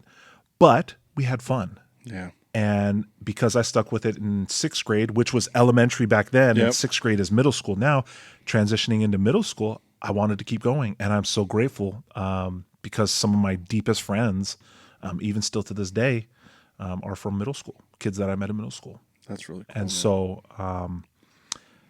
yes, I think my childhood was a hodgepodge of, me figuring out being the youngest of 3 and my own insecurities and, all that. But I am grateful for the sport of football, and it could have been a different sport. Maybe I could have gotten into something else. But I think the difficulty of learning something that was not just physical, but you had to be mentally tough. You had to be also intelligent because you had to know what your job was every play. And as a lineman, you are to protect the ball. Yeah. If you don't protect the ball, you don't score. If you don't score, you don't win. Yep. You have to do your role, right? And so I loved that. I love knowing like, hey, I just got to do my job. Yep. And if I do my job well enough, I might be able to help somebody else do their job too. Yeah. And so I'm glad that allowed me, sport allowed me to become more confident in myself into my middle school years. So, yeah, I don't know if that really articulates well, me describing myself as a kid, but I'm kind of interested to hear what you would say, man. I know you kind of said I was a shit kid, when you talk to mom, but like even now, like looking back, how would you describe yourself when you were a kid? So, I mean, before we get into me, I think like you just sort of, so off camera, we were just talking for a second, but yeah, I think if you really want to find out the truth, you just need to reach out and ask. Get a hold of your friends. Yeah. People who maybe you haven't talked to in a while, and I think that's the cool thing about us is when we allow ourselves to be vulnerable, especially because how people perceive us in the eye test. I mean, we're not small people. We don't look like the most approachable people, especially when we're carrying our zero affect look because we're in some other place or thinking about something, but yet walking down the street, we can look pretty intimidating. But as soon as you break that line of sight and we see you, you see a different side of us. And so with your friends, again, you may just be concentrating on the zero affect look that you had and the actions you carried as a kid, but there are other things that you didn't know you did, i.e. changing your face and being inviting, because we are very charismatic people. People like to like us once they get to know us. And once they know us, they seem to really like us. So with that being said, I think if you really want to know, man, just be vulnerable and reach out. Yeah. And don't be mad if someone doesn't. Don't think anything else about it. But really cherish the answers that you get, and hopefully that will help mold the truth that you should be thinking about yourself. Yeah. So how would I describe myself when I was a kid before middle school? Well, I honestly think a lot of how I carried myself and who I was as a child from elementary carried on through high school and even after high school, unfortunately. And it's going to contradict a lot of what you said about your perception of me. and we've had conversations about this Yeah. where you've said some things about me in certain situations that you saw me in, and I let you know really what was going on between the three, between my ears and 3 pounds of mush. That whatever you saw on the outside was not what was going on the inside. Yeah. So, unfortunately, how I looking back again, this is again looking back through the lens of information that I have now. I was not a very confident kid. My first day in kindergarten, I got socked in the face when I got on the school bus because I went to sit down, and I think the kid was probably a 4th grader. So if I was in kindergarten, he was a 3rd grader. Wow. And I just went to sit down, and he just socked me in my eye. And I didn't know what to do. I mean, Mom and Dad was not an aggressive guy. Dad could crack the earth in half to get you if he needed to. Yeah. But he didn't. I didn't have that about our dad. I didn't have that about, like, our dad wasn't like that with us. He wasn't a rough house. He wasn't trying to teach us how to defend ourselves. Yes, he would in certain aspects, but it wasn't important to him. Aloha was what was important to him. Now, don't get it wrong. Dad was formidable. Oh, definitely. We'll go into that when we get into the high school stuff. Yeah. But yeah, he didn't raise us that way. no, so that happened, and I didn't know how to react to it. Yeah. And it wasn't until I got home and Mom found out, because back then, this was the 80s. I mean, the school boys bus being driver, boys. Well, boys being boys, and the bus driver didn't have to write down a report or anything like that. It just happened. He said, There's no cameras. There's no cameras. He said, hey, just make sure you sit down. Yep. I remember hearing that, and I'm like, I just got socked in the face, and I'm stunned. I don't know what I'm supposed to do. Like, was he trying to get you to move? I think he was just pissed that I was sitting down in the seat, but this was my first time being on a goddamn bus. Yeah. What the hell? I didn't know there was etiquette to this. Yeah. I'm a freaking kindergartner. So anyways, that happened, which... Did you know the kid? I didn't know the kid. I was scared of the kid. It wasn't until I got into high school that I found him, and I made sure he knew who I was, and we'll just leave it at that. Okay. But he, that happened, and that broke me. It was like, if that can easily happen to me, what else can easily happen to me that I don't know about? Yeah. And with so no repercussion. With no repercussions. No consequence. Nothing. Like, he just got away with it. Yeah. And, growing up, we were all about accountability. Yeah. Like Mom was trying to teach you, there are repercussions, both positive and negatives, to the choices you decide to make. So you need to make sure you think through everything. Now, granted, when we get older, and I'm in my high school years, that was never, never analyzing. I'm an analytical person. I'm like, nope, I'm going to do this because I want to. Now, back to our elementary school years, though. I think that started me on the whole, I just wanted to be liked. Yeah. So I became a chameleon. I was able to be friends with a bunch of different people, a bunch of different types of people. And it was usually the nerds and stuff, because they were the ones who were inviting. They were more accepting. And so that's who I was friends with. And I didn't care because they were cool with me and I was nice with them. But then my world got turned upside down in 3rd grade when we decided to move from the trailer park to now a new school halfway through the school year. So now I get to start all friggin' over with kids who have established relationships, possibly gone to school for years now, or maybe they've just been together this 3rd grade year. And here I am, the brown kid coming in with this long ass funky name that's easy to make fun of, which is another reason why growing up I didn't initially appreciate my name. In 3rd grade, 2nd grade or 3rd grade, Mom got a call from my teacher saying, why did your son put Gary Naipo as his name on his homework? And she's like, that's his dad's name. Get home, I got to tell Mom how much I hated my name. But that's when she started to plant the seed of, this is who you are. This is why you were named that. And again, I didn't have any context to it. It wasn't until I got older that I became to have an appreciation for my name. But really, growing up, first day of school, you see the teacher going down the list of names. I know you've probably experienced it too, especially with the last name. But And I joke about it now, but I would be like, hey, that's me. You'll get it by the end of the year. Don't worry about it. Mm-hmm. Like minimizing who I am. Another You don't have to say it. Yeah, you don't have to say, don't worry. You don't have to memorize it. I'm going to be just back here. Just don't worry about me. Yeah. That's me. You just got to look for me, the brown kid with the curly ass black hair that just a wild bushman. So remember that, because I don't know if you ever knew, I asked Mom if I could change my name. Oh, really? I did, dude. And it was around 2nd and 3rd grade, dude. Shit. So Woodland Elementary, I was tired of people referring to me as Noah's Ark, but I knew that was the reason I had my name. Yeah. But I just didn't like people using it and laughing at the end. Like, to Exactly. me, that was immediately, they're dissing you. Yep. Like, they're putting you down. They're putting you under them. And I hated it. Yep.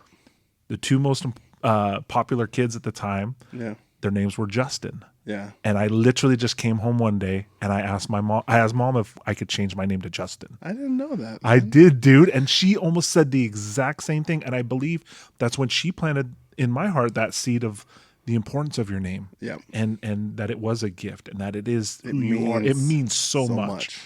And I just, dude, I never knew that about you, man. Man. That is crazy that we walked kind of a similar path in the same kind of time frame, same school, like, oh, wow.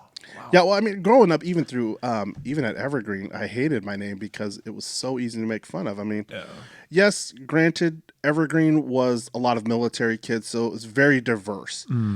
It didn't matter.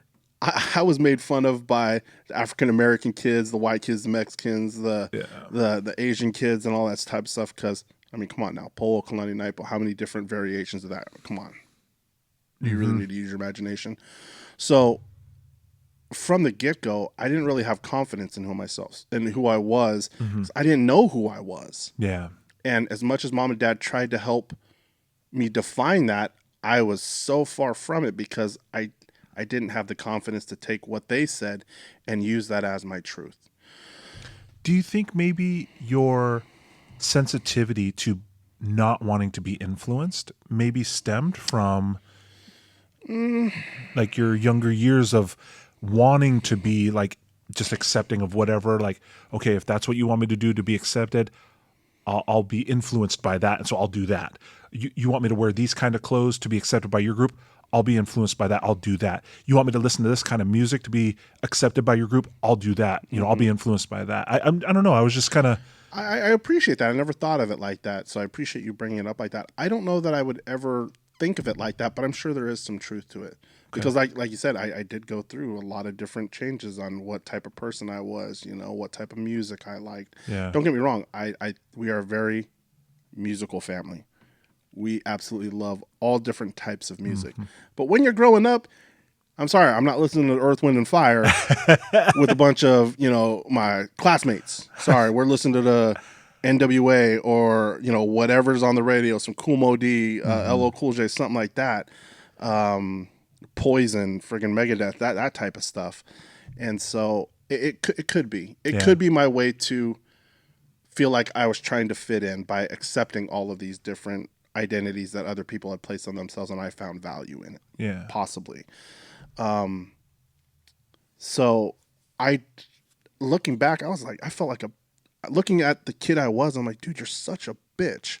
But again, not being so down on myself for where I was, but hey, I know why you were acting the way you did and why you did these things the way you did.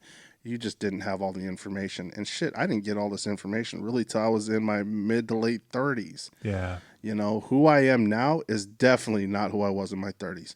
Definitely not who I was in my 20s, let alone my teens or single digit, elementary school. So, but I wouldn't change anything. Yeah. I really wouldn't, because I think the path and the experiences I've had that's created the person I am today is because of all of these both negative and positive things that I went through as the person who's lived this life of mine. So, was there any time though? I'm so glad you ended on some positives, because I if you didn't, I was going to ask you.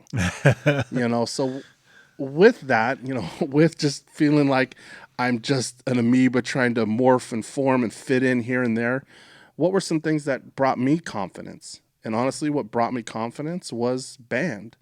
Really? Yeah. So in fifth grade, me and my best friend at the time, Nathan Olson, Nate, love you, bro. Love you, Nate.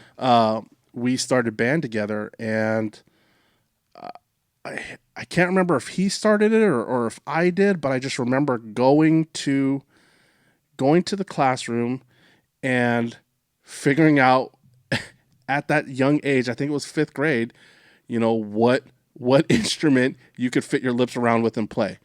And because I got some big ass Islander lips, I wanted to play trumpet. No, I really wanted to play saxophone, but I'm sorry, my lips are not made to play. It's not meant for that. I tried the trumpet, small little mouth hole, like nope. Got to the trombone, bruh. This is like a conch shell. I can do this. Do we got one? Yeah, we got one right up there. Yeah, conch shell. So, learning how to play trombone, and it wasn't that I had the drive to become better for myself. That's where I learned I'm competitive.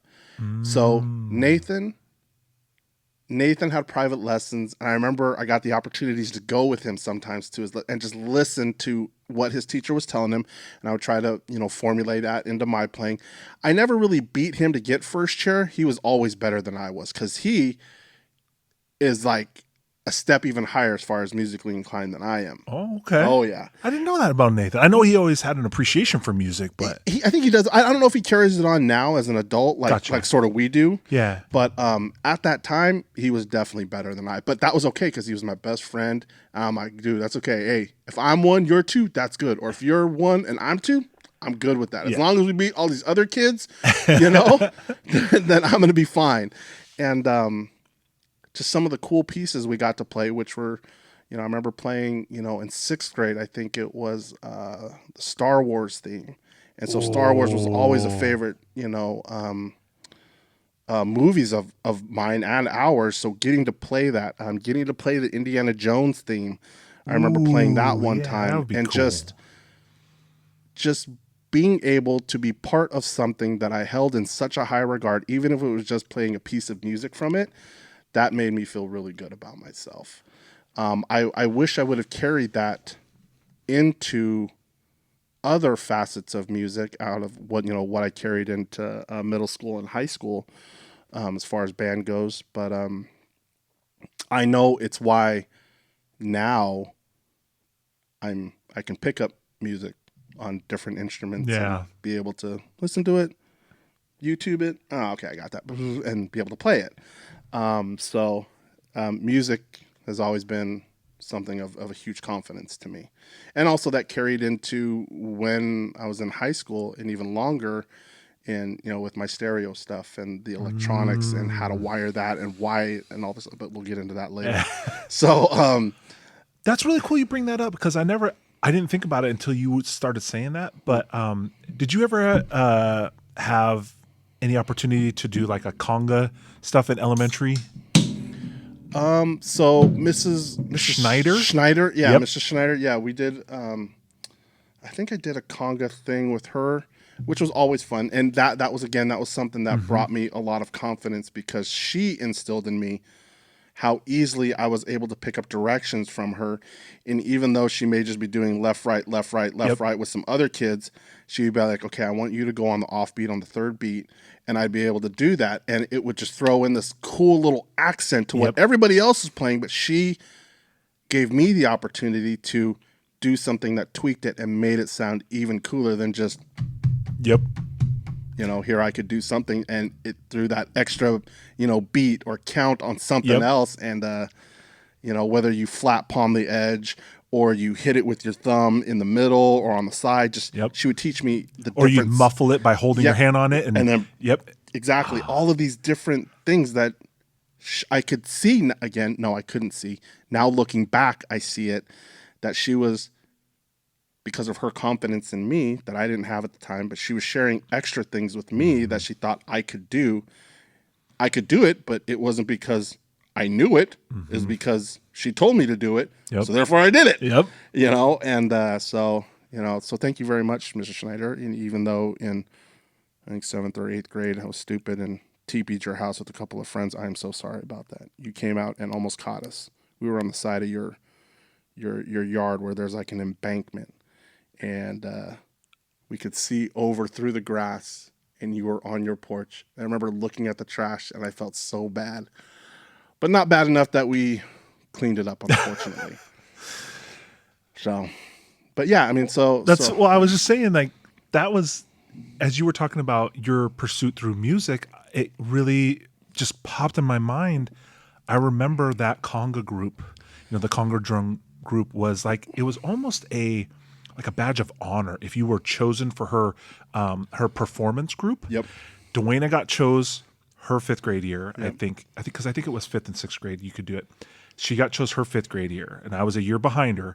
So I got to see some of these cool things that Dwayna got to do at assemblies, and they got to travel. I think they went to the Science Center one time and performed, or maybe it was the Seattle Performing Arts Center or something. But I know there was a couple of times we went up north and performed in Seattle in front of a bunch of people. I think we even performed in the mall one time. And but as you were talking about your pursuit into confidence as a young person, I was like, wow, I think that, along with football, because that was around the same time. Yeah. When I got chosen for that group to travel with it, that was another one of those of like, ooh, I have done something to set myself apart from other people. Yeah. And here was, Miss Schneider seeing gifts not only in my sister, and probably knowing, oh, this is the you're a Naipo. You could probably do this. And I remember I was sweating bullets because you had to try out for it. And she chose specific kids. And I remember thinking like, oh man, if I don't get this, like I've like shamed our family name or something stupid. But she chose me. But I remember the performing in front of people, I was terrified the first time. And then I think that first, like, just rousing applause, like that's what I was like, man, this is almost as good as football. Like, and it was cool to get some of those opportunities to play other instruments and put together these sounds and stuff that she would envision. And it was just so awesome. And I remember that being part of my confidence journey when I was younger. So thank you for bringing that up, man, about the trombone. Gosh, that was so cool. So. Yeah. So again, I mean, looking back, I mean, I'll be honest, I'll sit there and, dwell on, you were such a, unconfident kid. But again, I'm giving myself grace because I know what I went through and why I was that way. I wish I wasn't, but at the same time, I wouldn't be who I am today. And I'm pretty damn happy about the type of man I am now, and who I'm striving to be now. Well, I'm grateful for you. No, I appreciate it. I'm grateful for you too, man. So, with that, what's our next question?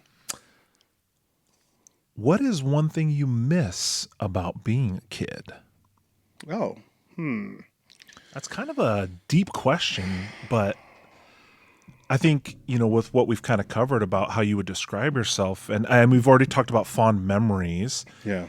So, but I think about just being a child, a kid in the 80s, and into the early 90s. Like, what is just something you miss about our childhood, like being able to do? Was there, maybe it was society, maybe it just was. I think that's sort of where I was going with my thought process is like, I would rather grow up in the era that we did. Yeah. Not to say that mom and dad didn't have the tools to help us through what kids are going through now. I mean, come on now. I don't have my phone because the phone's filming us right now. But I mean, I remember when we got our first home computer, and that was such a huge thing. I mean, it was a big desktop computer with a big CRT monitor, and the capabilities of that computer is nothing. Absolutely nothing. There is instantaneous information that is available, whether right or wrong or indifferent, to everyone now, whereas that I had to go through. If you don't know what that is, that's a modem dialing into a very slow port to try to get just connected with anything. Oh, man. So I I would rather grow up when we were, when we were younger. But what do I miss about it? I think it's more along the lines of just the overall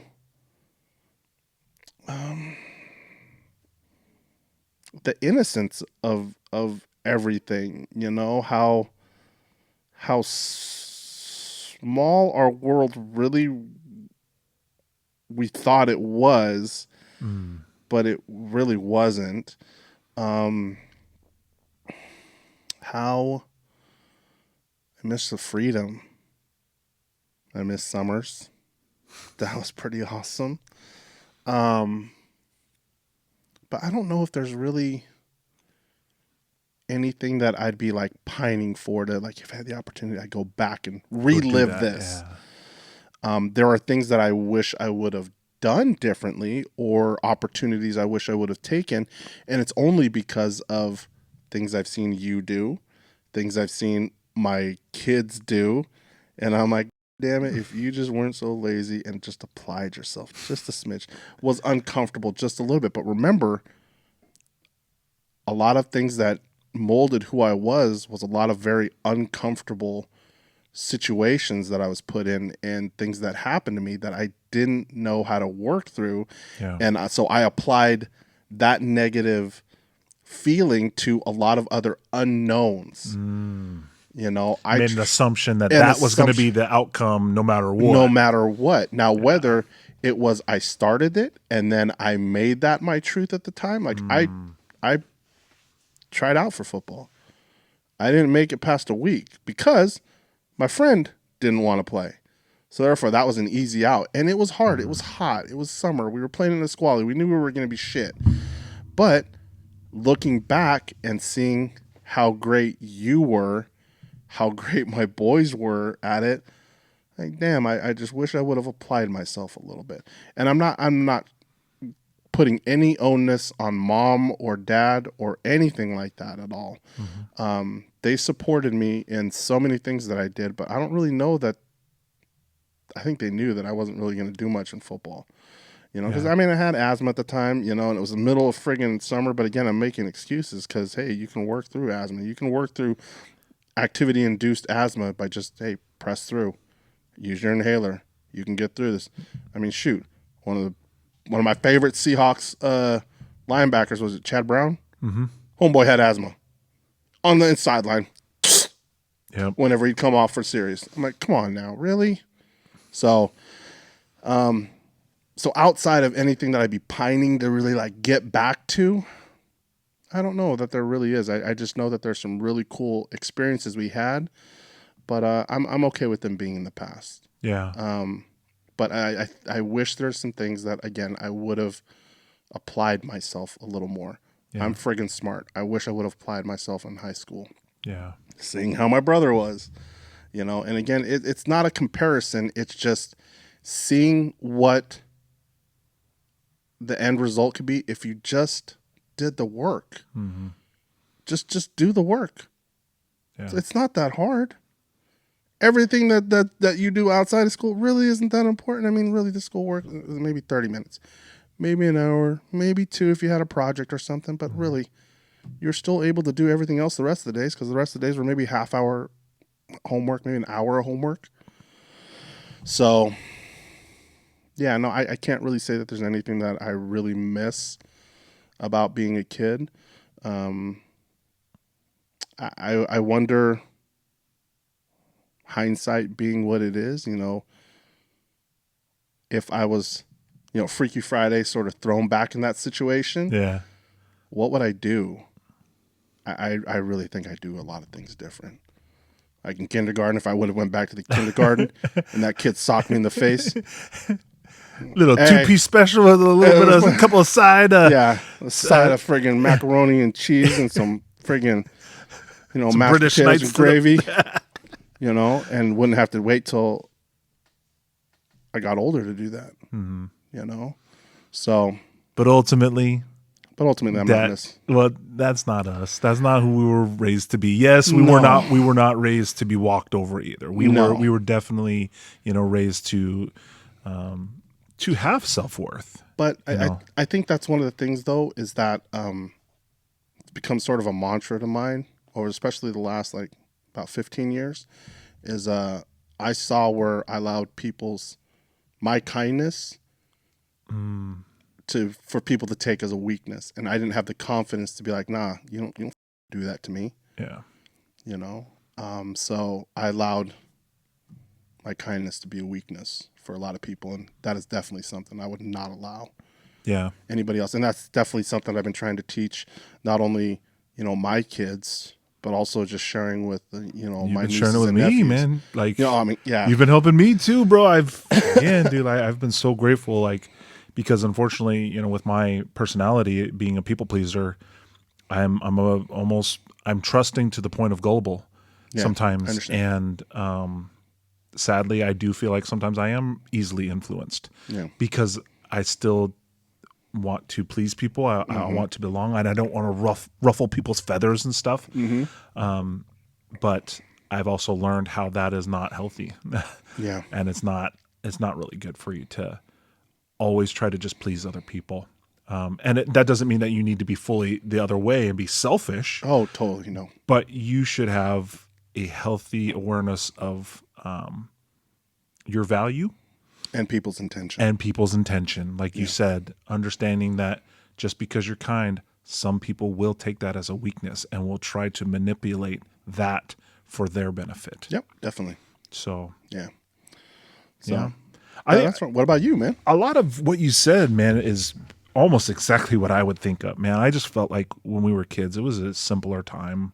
And I'm sure everybody kind of says that as they get older. Back when I was a young person, we didn't have this and that going on. Yes, of course. And I do appreciate that perspective from those that are older than us. But I mean, especially looking at what our kids are going through now and even what our grandkids may have to face, here soon. I just miss what feels like simpler times. Maybe it was because our worldview was more simplistic, but just kind of fun, silly thing, man. I kind of miss riding the city bus, man. I feel like, man, intercity transit Yeah, that was a here. lot of fun. It was like, we remember in the summers we would get a summer pass. Summer pass, yeah. And I mean, I would ride the bus to Timberline, go to the pool. I would ride the bus to Lacey Cinemas, which used to be, over there off College. It's now Capital Christian Center. But I would I would get a $5 bill. We'd walk to Interlake Grocery. Candy bars were 50 cents, no tax back then. And so it was like, you could get 2 candy bars for $1. You could catch the bus, get a day pass if you wanted, but we had the summer pass. Yep. And movies were $3. I remember going and seeing movies for $3. So for $5, I could get 2 candy bars and get into a movie. And if I needed to, I could get my bus pass. Yeah. It was just so much more simple back then. Like, Yeah. it was innocent. Like, it was safe. Like nowadays, I barely trust my kids to get on an intercity transit bus, And I know a lot of things have happened and this area has grown a lot, but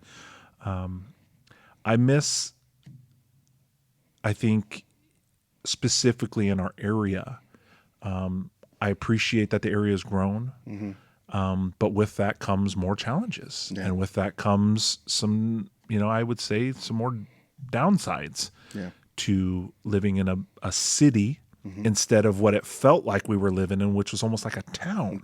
Yeah. We were technically a city, but it didn't feel like that. Nowadays, Well, when you had, when you're looking at like it's true. Seattle. Yeah. I mean, even Tacoma was like, oh my God, Tacoma. That's so far away and it's Far so away. big. There's so many buildings. Yeah. But, so I really just miss, like you said, kind of the simpler times, some of the freedoms. Yeah. And I don't know if we were necessarily safer back then, perception wise. Yeah. I feel like we were. I mean, There were still the cautionary tales we would hear. Hey, don't take candy from strangers. Yeah. The whole white van thing. Yeah. And, there was a lot of that. It's just, it was different, but I feel there's a lot more out there. Now, granted, in comparison, I don't know, because I'm looking at it through the lens of a parent. Yeah. Then I'm comparing it to when we were kids, and I was like, because I don't really have any context for when we were kids. What was on the news? What were we supposed to be scared of? That's true. That came from our parents, and usually it was like, don't take candy from strangers,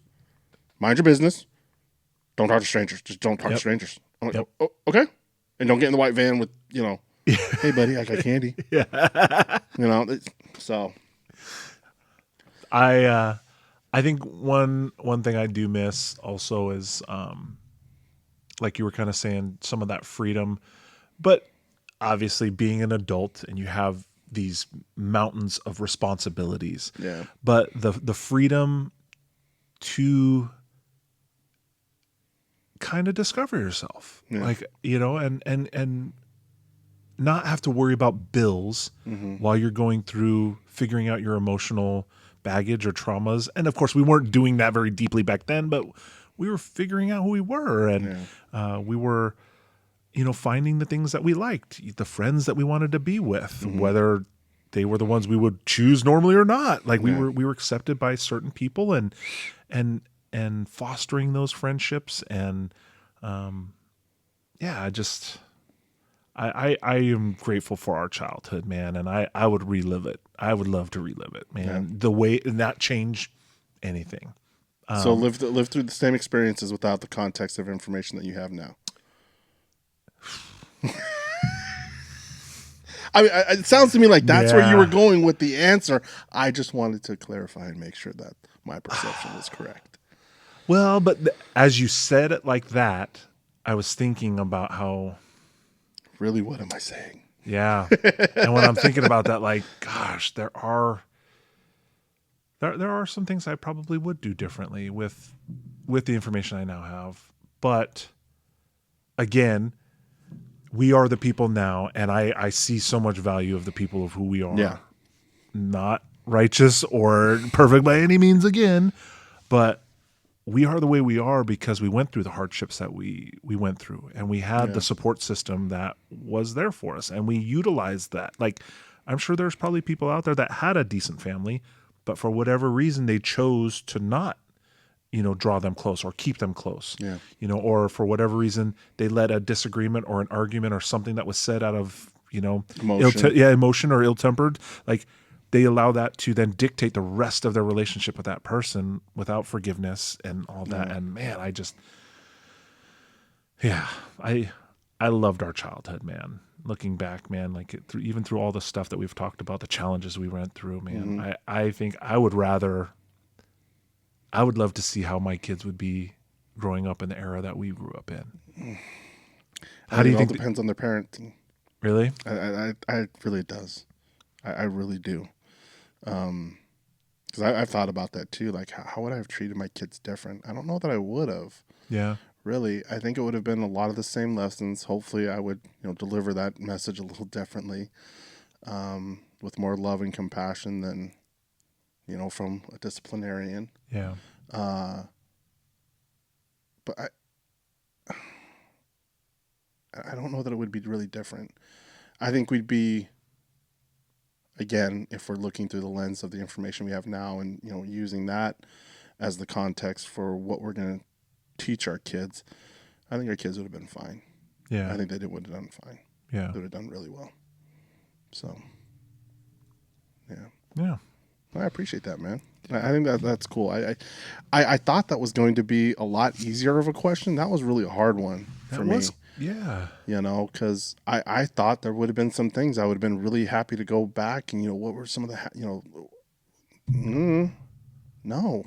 The memories were good. Yeah, the memories were good, and I'm okay with them being memories. Because I think for me, there's still a lot of things that I'm like, ugh. Like, I'll be honest, I'm a grudge holding motherfucker. I really am. I will accept you and love you from the get-go that we meet. You don't even have to burn me. Just singe my knuckles, and I won't piss on you if you're on fire to put you out, bro. Sorry. I'm going to let you burn. Because, it boils back to so many times where I felt like my kindness was taken for weakness. Yeah. It's still who I am as a person, because I don't want to be that hard person that no one can be, oh my God, there's Paul. Just stay away from him. Yeah. I don't want to be that. But I feel like my actions have been dictated by other people who have taken advantage of me, that can be the outcome like that, depending on what you do. Yeah. And my reaction to what you do may be verbal, maybe physical. Whereas before, it was just, I'd go in a corner and cry and then figure out how I can shame myself to get back into your good graces, or at least the grace of being part of that group, even though I was getting shit on the whole fucking time. Did you ever justify their behavior and like almost like blame yourself? I always blame myself. Yeah, like, that happened, and it was bad, but look what you did. Yeah, and like, you're not the cool person. Yeah, Yeah. This is what happens to people who are like you. Yeah, and I'm like, and looking back now, I'm like, well, was I? I didn't have the confidence to stand up for myself. Yeah, so. We'll see how it goes. Hopefully that won't get demonetized if wherever we get the monetization part from YouTube. I'm sorry, YouTube, if you don't like the way I feel about myself and express myself. So I'm sorry. Sorry, not sorry. Sorry, not sorry. To demonetize this episode. Sponsored by... No, just joking. No. Sponsored by me, myself, and I, and my lovely brother right over here. Oh, shoots. Hey, we got some dad trivia. Booyah. Here we go. Okay, if you could live anywhere in the world for it. What? For a year? Oh, you thought that was forever? Oh, I thought it was forever. Oh. No, it's just you got to be there for a year. So finish the question. You got to finish the question now because people are curious. Dang it. So that changes my answer, but thankfully I'm asking you the question, so therefore it gives you time to formulate. Me time to think about it. Okay, so if you could live anywhere in the world for a year with all expenses paid, where would you choose? I'm sure most people would probably think that I'm going to choose Hawaii. And as much as I would love to spend just a year, all expenses paid in, our homeland, I don't think I would go that direction. I have always been fascinated with Italy. Oh, wow. Just the whole era of the Roman Empire, and just all the amazing things that come out of that area, the history there. I would love to go to Sicily and like try some authentic, actually like probably made by hand pasta from tomato sauce that was pulled from tomatoes in the backyard and oregano they chopped off of something, growing in the sunshine off of their, their window in their kitchen. Like I'd love to experience some genuine, authentic Italian foods and noodles made from single-digit ingredients. There's like 4 or 5 things, and you got noodles. What? There's not a laundry list on the back of things we can't pronounce? Well, and part of it is that, to see how a non-American country operates, and obviously they're very civilized and modernized. Yeah. But I think there is an attraction to the pride that Italians have in their history, in their culture, in who they are as a people. Yeah. And I appreciate groups of people like the Hawaiians and Polynesians in general, Pacific Islanders, who take a lot of pride in where they come from, who they are as a people, and their traditions and cultures. And so I would love to spend a year, all expenses paid, just traveling around to Rome and or to Rome and Sicily and like all these little places that are historical, biblical places that I've read about, and there's just a lot of really cool things I think that would be experienced there for a year, especially all expenses paid. Yeah, I think that would be awesome to spend some time, especially. Not just in Europe, but in the Mediterranean, because I've seen some really cool places of people swimming. Granted, there's sharks in the Mediterranean Sea.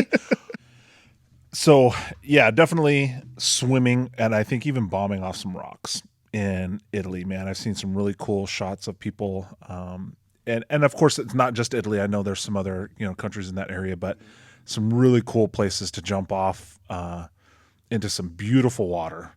And I don't know, I just think that would be really cool to go, somewhere on the other side of the earth to be able to do something like that and experience some of those cool historical places. So that's where I would live, man, or that's where I would like to go for a year, all expenses paid, because I think, with all the cool things that you can do, I think there's something that's still, at least in my heart, that is really fascinating about ancient history. Yeah. And of course, yes, the history is written by the victors, and yep. so I'm getting whatever version of history from, whoever won back then and whatnot. But I would love to see the Colosseum, even though I know it's been, it's slowly kind of, falling apart and whatnot, but they're trying to keep it, still, available for people to come and see. But even just some of the old, architecture from, ancient Rome and stuff like that. And even some of just the cool Italian villages that I've seen, some really cool places. I don't know. I just think that would be really cool. Do you think you could spend a whole year there? If it was something like this, and the way I'm envisioning it, obviously would be like, kids are adults now. Oh, yeah. I don't have any kids. You're there for you. Yeah, I'm going to take some time, and I would love to take Jen with me. Oh, yeah, my spouse. But at the same time, if I, some of the things I know I would want to do, she's not interested in. She's not a water person, so she doesn't want to go swimming with me. Yeah. She'll go in a hot tub and she'll splash around in a hotel pool, but she doesn't want to go swim with sharks or jump off any rocks.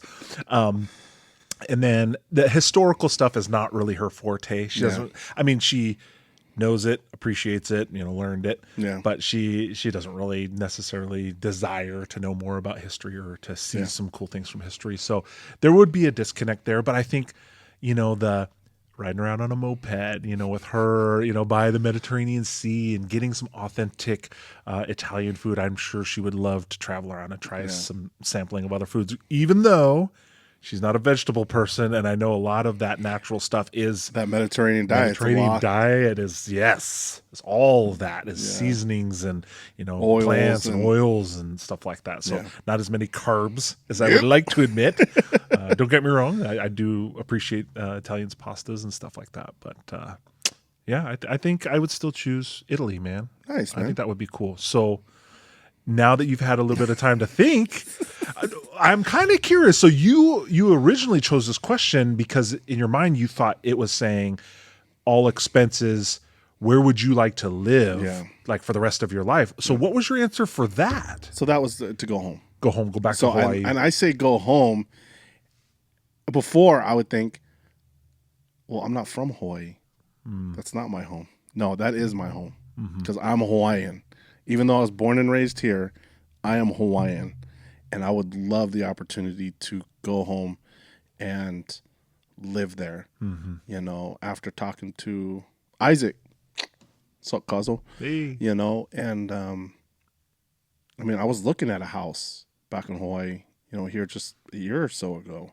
I remember when you told me, man, my heart started like fluttering. I was like, dude, that would be so awesome, man. I would come out there and I help you man. tend to the land or grow stuff and and maybe not even live out there with you, but just regularly, man, I'd try to come out and help you, man. Visit. That would be so awesome. Yeah.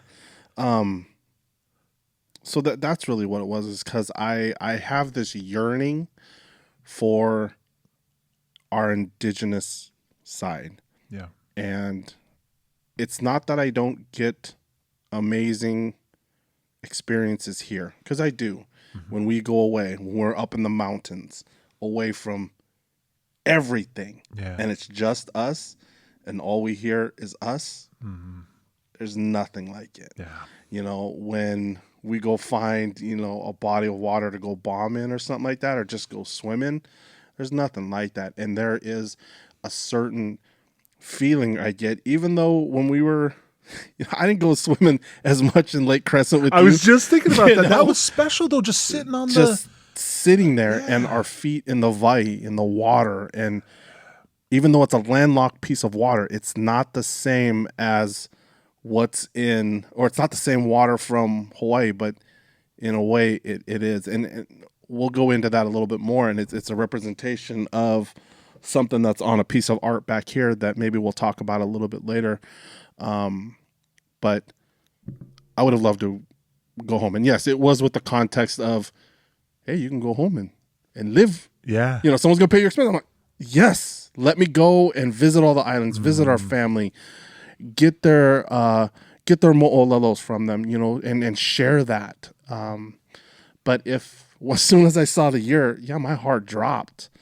But as soon as I started listening to you and I started listening to myself, I would love to take a year, all expenses paid, and go visit all the Polynesian islands and learn their stories, where their people came from, what are the things that, you know, define them, and find the connections that we have, because there are connections between all of us Polynesians and Pacific Islanders. There really is. It's not that we maybe come from the same people, but we come from similar beliefs. Yeah. It just may be spoken a little bit differently or shown a little bit differently, whether it's through dance, song, story. As soon as I had to find something else, it was like, dude, I would love that. I would love to travel from Samoa, Tahiti, Fiji, Micronesia, Tonga, all of these great islands, to all the way to New Zealand as well. Because, you know, you having performed, you know, with, Maori people and stuff, and doing Maori dance, just watching you do stuff like that, and as well as some other people that we went to school with, I would love to learn, you know, a lot about the Maori people as well, and their tatals, and, you know, what it represents truly for them. Just like, you know, the tattoos that I have, you know, there are certain things that mean certain things that are my story. Yeah. And I would love that. I would love to go visit other Polynesian islands and just be with those people there, you know, whether it's, you know, in, you know, American Samoa, and, you know, tending to the lands and just living with them in the ways that they live. And yeah, I think that would be an amazing experience. That is a great answer, man. I love appreciate that, man. Dude, that's a great pivot too. Like, I mean, it's still kind of similar to your first answer, but it's like, dude, that would be amazing. A year to just travel, island hop, you know, Yeah. spend a few weeks here, boom, go spend a few weeks at the next Exactly. island. Oh, bruh. Yeah. Yeah, I think that That's- would be and it's to have the time to really, like, catalog and journal what's going on and why. The why is so important to me, not just the what, Yeah. but it's the why they practice the way they do. What do they get from it? What's their belief behind it? Why do they do it this way? Yeah. And what's the significance of that thing, so that we can carry that on and share that with other people, because I think Yeah. it's very, very important. Dude, that's awesome. Yeah. That would be amazing. Where do you think Dad would have gone? For just a year? I don't know. Did Dad ever really express much? I mean, he Interest- mentioned about going home, but I never took the time to really find out the why. Why home? You know, why now? Yeah. You know, why not when we were younger? Why what's so important now? You know. Do you think that was after Grandpa and Grandma passed? Well, I know it was definitely before, Before that? Okay. you know, but I wonder, after Grandpa had finally passed, you know, would his answer have changed? And that again, it's one of those things I don't know, because I didn't take the time to ask and actually talk to him about it. Well, and especially that timing, you know, Dad had already been to Iraq and had already gone through, as we'll probably, you know, Yeah, talk a little second bit more bout about of his cancer story. and stuff already. Yeah. So he had been through a lot. So maybe home was, you know, getting reconnected to maybe something that he felt like he was missing because of all that he experienced, you know, being on the continent. I don't know. I really don't know. But I know that Dad loved Mom. He Yeah. worshipped the ground Mom walked on. He would go wherever He she would go went. wherever she said we're going. Yeah. He's like, all right. You know, so And he'd make it work. yeah, he'd make it work for himself. And again, don't ever think that, you know, my mom ruled the roost and my dad, you know, was just some, you know, Pushover. pushover dog with his tail between his legs and stuff. He had beliefs, but he also knew that he had an amazing woman in our mom, and that he loved her and he would do anything for her. And yeah, that's why he chose to come here and raise his family on the continent, because just like mom, he felt, because of what mom said, that, he felt like the best opportunities for their kids would be here. Is that right or wrong or indifferent? I have my own thoughts about it. I honestly wish we would have grown up on the islands. I think we would be totally different people. Yeah. I really do. I think we'd be a little harder, but I still think we would have the charisma and aloha that we saw in Grandpa Naipo and all of our uncles. Yeah. I mean, even our cousins. Yeah, our cousins are, they're our cousins and we love them to death. But man, some of those dudes can be bad dudes. Yeah. And they'll do it with a smile on their face. They don't care. But I mean, how many of our cousins have been in literally, done mixed martial arts? Like, I don't know about you. Yeah, like professionally. I don't know about you, bro, but like, I don't know if I'm built for that, bro. Now, don't get me wrong. Our toughness, we haven't had to rely on as much. And also, like you said, growing up, we were brought up to show that kindness, but we did have that tougher side, but we relied on the kindness because that's how we were brought up. Yeah. But we were taken advantage of, so that made us and almost forced us to harden our heart a little bit. Yeah. So I know the ability to be that way is there, but it would have been interesting growing up on the islands, man. Like, would we have stayed in Kaneohe? Would we have? I feel like we probably would have, just because knowing Dad, being as much of, as we've been told, he was kind of a mama's boy. Yeah. And obviously that was a dynamic in the family because of certain circumstances that were happening. Mm-hmm. But, Dad was, very much more fond of, grandma.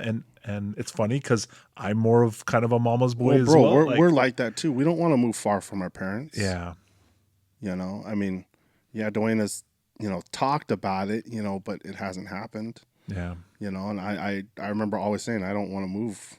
I don't want to move away from my parents. Yeah. I don't want to be far from them. And I'm so glad I didn't, because it afforded me the opportunity to do the things that I'm doing now, for our family, carry on, what Dad wanted me to do. So, it's, I'm not quite sure what Dad would have wanted, but I do know that, I think there was something that he wanted. I'm just not sure what. So. Yeah. All right.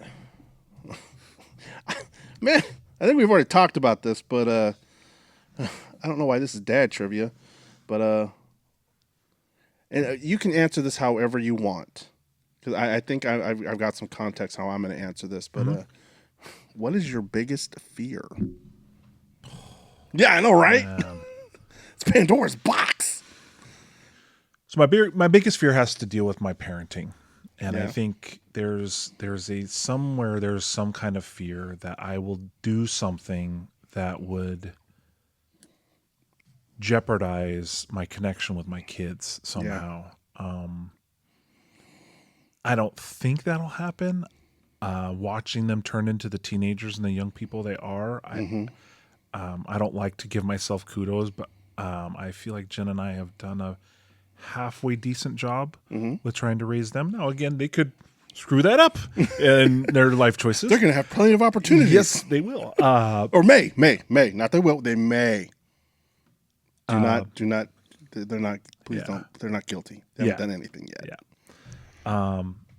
So I think one of my biggest fears is me doing something that would jeopardize my relationship with my kids to the point that they wouldn't want to be around me or want me to be a part of their life. Yeah. And I think, some of that is my own insecurities. I think some of that is, things that I've witnessed. I think they are such a pivotal part of my life, as a blessing and a curse. I feel like my wife and I have, altered our life to make them the most important things in our life and be our focus. Whether or not they understand that or know the context behind why we do what we do, that's neither here nor there to me. Yeah. I know why I'm doing it. Yeah. I think my biggest fear is messing that up. Yeah. I think also in the same kind of vein, I think a deep fear of mine is that, and I don't believe they can do anything that would make me even consider not wanting them in my life. Like I've thought about, what if, my son does, or my daughter does do something illegal that is heinous in my mind, or just vile in my mind. I believe I would be able to still set that aside and try to forgive and be there for them. And I know I have told them that. I've said the words, there is nothing you can do that would get me to not love you. But somewhere in me, there is this fear that that's not true, that there is some place or something that they might do that I would turn my back on them. I don't want to believe that. But for some reason, as I was considering the question, that came to my mind. And so I have to give that some kind of validity, because if it's in there, I don't think that just sparked out of nowhere. I believe your thoughts, yes, they have to come from something. Yeah. But it was a little alarming to me how quick that came to my mind. I understand. So I think my biggest fears in my life have to do with, my family, Yeah. because I think they are very important to me. Yeah. Other than that, like, I'm afraid of spiders, afraid of that. Funny thing about one of my biggest, like, just of the world fears, Phobias is being eaten by a shark or being eaten by something in the water. Oh, yeah. Even though I love the water, Yeah. I will jump in it. I'll swim in it, whether I can see to the bottom or not. Like, I want to be there. Yeah. But there is this deep fear of the unknown, of what's underneath the darkness when you can't see all the way to the bottom. Okay. There is that fear there. So I have this, and Jaws, the movie, the original Jaws, messed me up as a kid. Steven Spielberg, you bastard. But man, Love your movies. Love your movies. Even going to Long Lake, I didn't like swimming across the lake because there was this thought of, I can see myself swimming, and then all of a sudden on the front stroke, there's that mouth, and you're just done. And so, so one of my earthly fears or phobias would be being eaten or being devoured by some kind of creature in water. Yeah. But yeah, no, my personal fears, it's interesting. I really stem around my parenting and my relationship with my family and my kids and that. So I got a couple clarifying questions. Yeah. Or maybe, again, just another way to look at it, just a thought. So you're very definitive in whatever your definition of love is. But remember, love can be given in a lot of different ways. Yeah. And just because you forgive someone of something, it doesn't relinquish what they've done. It just means that you've forgiven them for it and you're ready to move past it or move past it. But it doesn't mean you forget it or that you really are condoning it. So that would be my thought, is for you to really dig into the love aspect. And is it a definitive black and white, this is what I mean by love, or that love can be given as tough love, empathetic, so many other different types of love that we've talked about. Good. Because I really don't think you could. I think you would still love them. I don't know what in particular the differing levels of whatever action would cause you to have this reaction, but I don't think you would ever lose love for your kids, because again, love can be given in so many different ways. Yeah.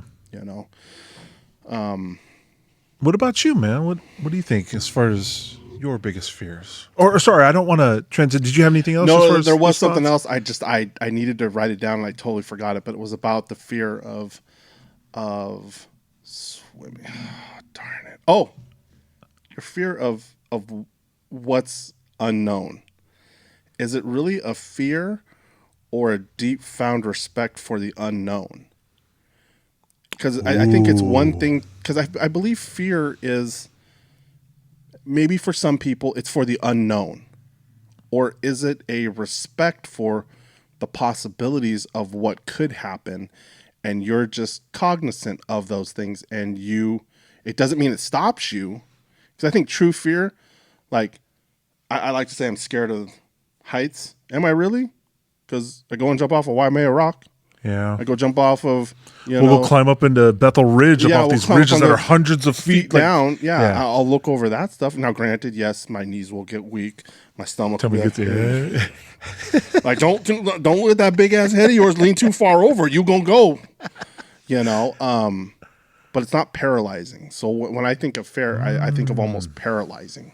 And so I believe that you have a respect for the unknown in these bodies of water, that there are things that you don't know are there, but it doesn't hinder you from doing that. It just means that you're cognizant of it, and that, damn it, if that milfoil touches me, I'm gonna imagine it's someone grabbing me, and I'm gonna be the bubbles underwater. That is so good though, man. Holy crap. I've never thought about it in that way, from that angle of like that. And again, fear, thinking about it, however you define it in your own, yeah, like, wow. So if I thought about it from, what you had said about like where it's debilitating, where it stops you from doing something. Yeah. Hey man, because at Soul Duck, you were the first one jumping off. You were the one like, let's go over, let's go do this, let's test here. It wasn't me. That was you. And the only reason why I did a lot of what I did there is because my brother did it. Man, it looks so tall, but when I watched the video, I'm like, bro, that was like what, 6, maybe 8 feet? No, tops? it was more than that. No, it wasn't, dude. No, really? no. Rewatch it and then use yourself as the height for like 6'3", and then move it down. You're like, really? Dude, it was a rushing river. There were some swirls. We didn't know if we were going to get sucked down and get trapped underneath a rock or something. Like we were being a bitch. And the only reason why he did anything was because of you. I'd like to say, yeah, eventually. Yeah, I'd have done it. And my brother, yeah, been a bitch. I got it, man. But you were embodying dad, like, let's go. You didn't even like, Hail Mary. Not even going to warm up to it? Nothing. Lord, help me, please. Oh, shoot. Well, thank you, man. I appreciate you. You're reminding me of that. Because, again, I don't know if I was necessarily trying to do anything. Oh, no. Like, you had total confidence. I'm like, oh, man, I'm so glad someone's got confidence about this. That's why I kept, hey, man, that rock right there, make sure that you're back up and you don't get stuck under that bitch. I don't know if I'm going to be able to save you. See how that water's swirling right there? Yeah. That could be like a suck hole. Yeah. You don't want to get caught in that. Don't land there. Over there. Not there. There. Do you, so like when you do those things, like when you maybe taking that rock as an example, jumping off that into the river, do you take that as for yourself? And I don't want to say pride, as a negative thing, but like, do you have pride in yourself to be like, man, I conquered my fear. Like I stepped out and really? No, because I look at the reasons why I did it. A lot of it was because of you. I don't find pride in that because I'm like, I did that because my baby brother did it, and I didn't want to look like a bitch and not do it and bitch out because I'm a little scared. It's really, really cold, and I might freeze up and sink. But no, I really could see like he's an embodiment of dad right now. Just because that's what dad would have done. Dad would have looked off, calculated some stuff, or just I don't think he calculated shit. I think he's just like, oh, this is. Looks deep good enough. Yeah. Off it goes. Yep.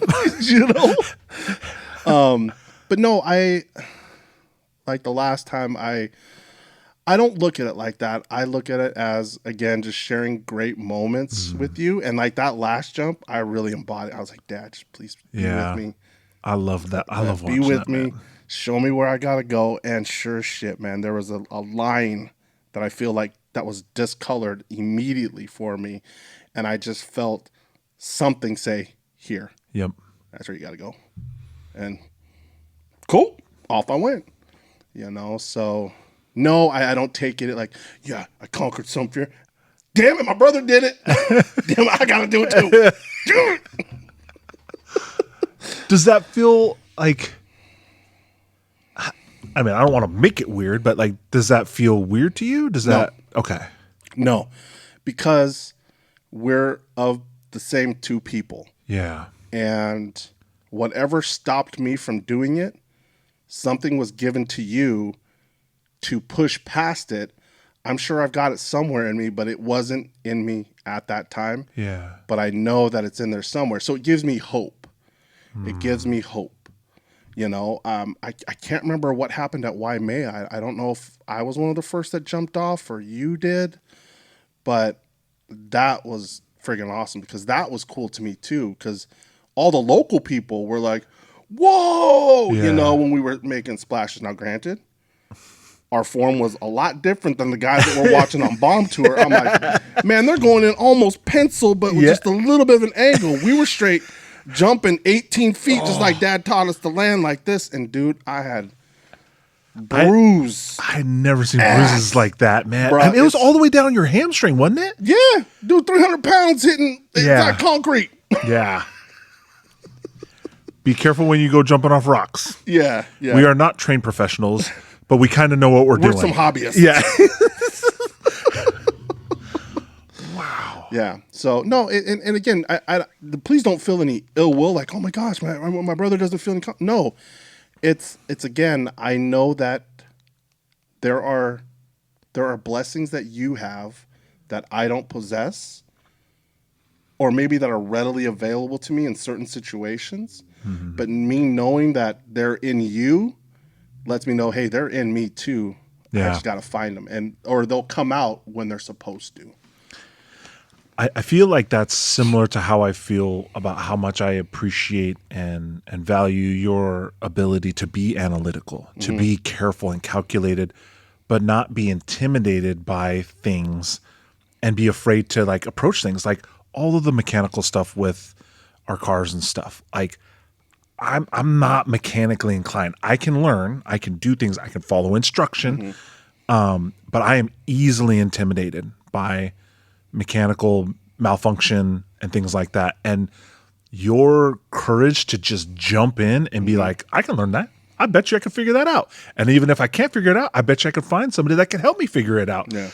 Man, like that's one of the things I like admire so much about you. And I feel is probably similar. Like I'm so afraid to do those things, but you have this way of kind of taking the hit from, the punches of life, but you learn from it and you learn how to either defend that or you learn how to take that punch next time so it doesn't hurt as bad, roll with it, and maybe even learn how to counter that so that not only am I not going to hurt myself, but I'm going to now assert myself to be able to say that's not all right or I'm going to take care of that. Yeah.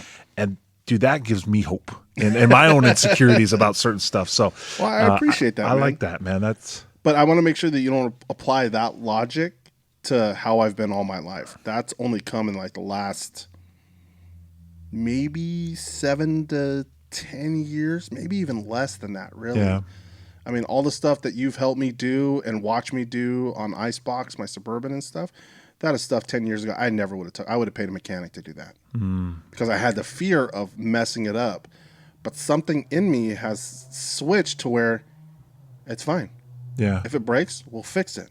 Yeah. We'll find the information we need to fix it. It's okay. Yeah. It's not that bad. The world isn't going to end. Yeah. If you need to get somewhere and it's broke down for a week, you got a bus. Mm-hmm. You got a woman who's got a car. Yeah. We could use the Subaru if we need to. And it's just, there's so many other things that I feel like are bad that we apply like, this is horrible what I'm going. No, it's not. No, it's not. Yeah. 'Cause I've been through some pretty shitty stuff, and hindsight's a blessing because I'm like, man, it wasn't really that bad. Now, it sucked going through it at the time, Yeah. but being able to look back at it and all of the negative things that happened but yet the positives that came out of it.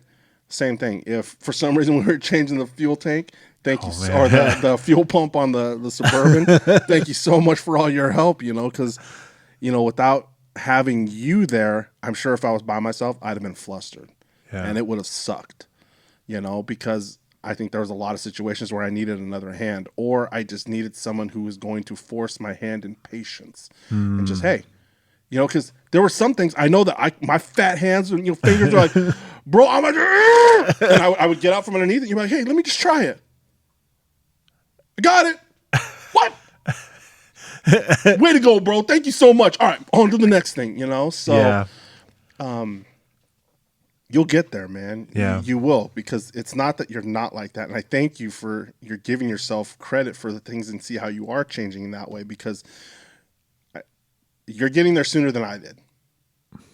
You're getting there sooner than I did. So, well, and I think I also just value that time. Oh, hell yeah, that time man. Our together, moments?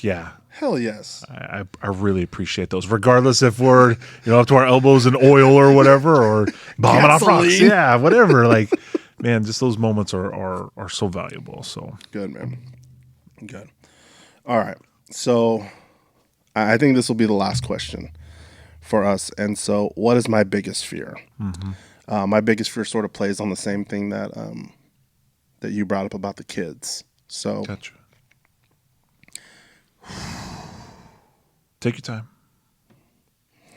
All right. So, when Dad was going through his last bit, and us being here, my kids being here,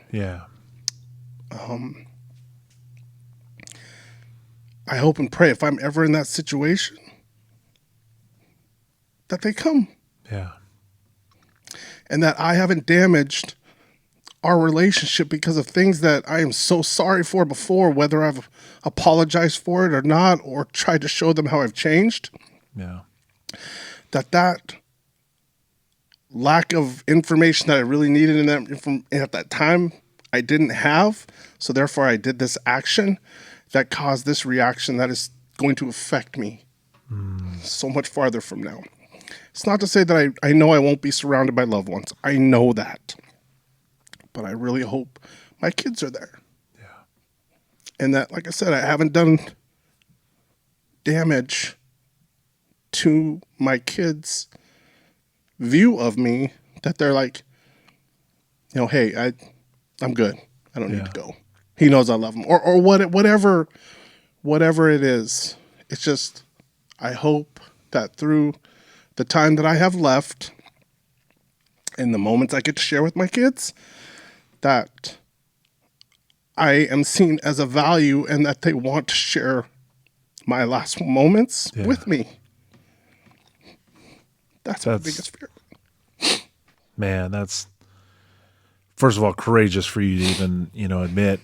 And I think, if anything, we modeled, I think, the importance of, how much, someone's last moments are by being here like we were for Dad. Yeah. And, in hindsight, I was in the midst of a career change, and I'm so grateful. And that career change was painful at the time. I had uprooted my family to move someplace, thinking that was the next step in our journey. And unfortunately, it didn't pan out the way I had hoped, but I had learned a lot about myself. And I ended up choosing to make a career change and to move the family back to be around our support system, because we were born and raised here, or at least, me and my sister were born and raised here in Washington, in the Lacey Olympia area. And I was too. I'm St. Peter's, baby. Yeah. I thought you were born down in California. No. You just lived down in California. I was born here. Mom and Dad moved to California for Dad got the opportunity to possibly do some work down there, but it ended up not panning out, so they moved back up here. I did not know. Dude, I always thought you were born in California. We were born up here. No, I was born in St. Pete's, right down the road. Oh, wow. So we are all three St. Pete's. Oh, yeah, dang. All okay. St. Peter's babies. Thank you for being courageous enough to share that. I've been dreading it, man. Really? Yeah. Well, But I think that's what sort of sets this podcast or recorded, whatever you want to call it, a little bit apart. Is that this isn't canned. We're not trying to scripted. It's not scripted. We're not trying to put on a performance and be PC or anything. We're just honestly just recording our conversations on information that we hopefully want to know about each other and share with our kids, and hopefully that it will help them know a little bit more about us, and the same thing with you guys. Mm-hmm. And whether or not you guys get anything out of it, we hope you just had a good time. And hopefully it helps you maybe learn a little bit more about us. But if it's not your cup of tea, that's okay. It's totally okay. Mm-hmm. But hey, keep in touch, because hey, we may have a cooking segment. We may go bombing off something that you may enjoy, or wherever else we may put out on the interwebs. Hopefully you'll like. But no, definitely. So mahalo nui loa. Thank you so very much again for joining us. Don't forget, we would appreciate if you can go on, like, follow, share, subscribe, all of our socials for DaPoNo Podcast. So we won't say goodbye. We won't say aloha either. But we'll say ahui ho till next we meet.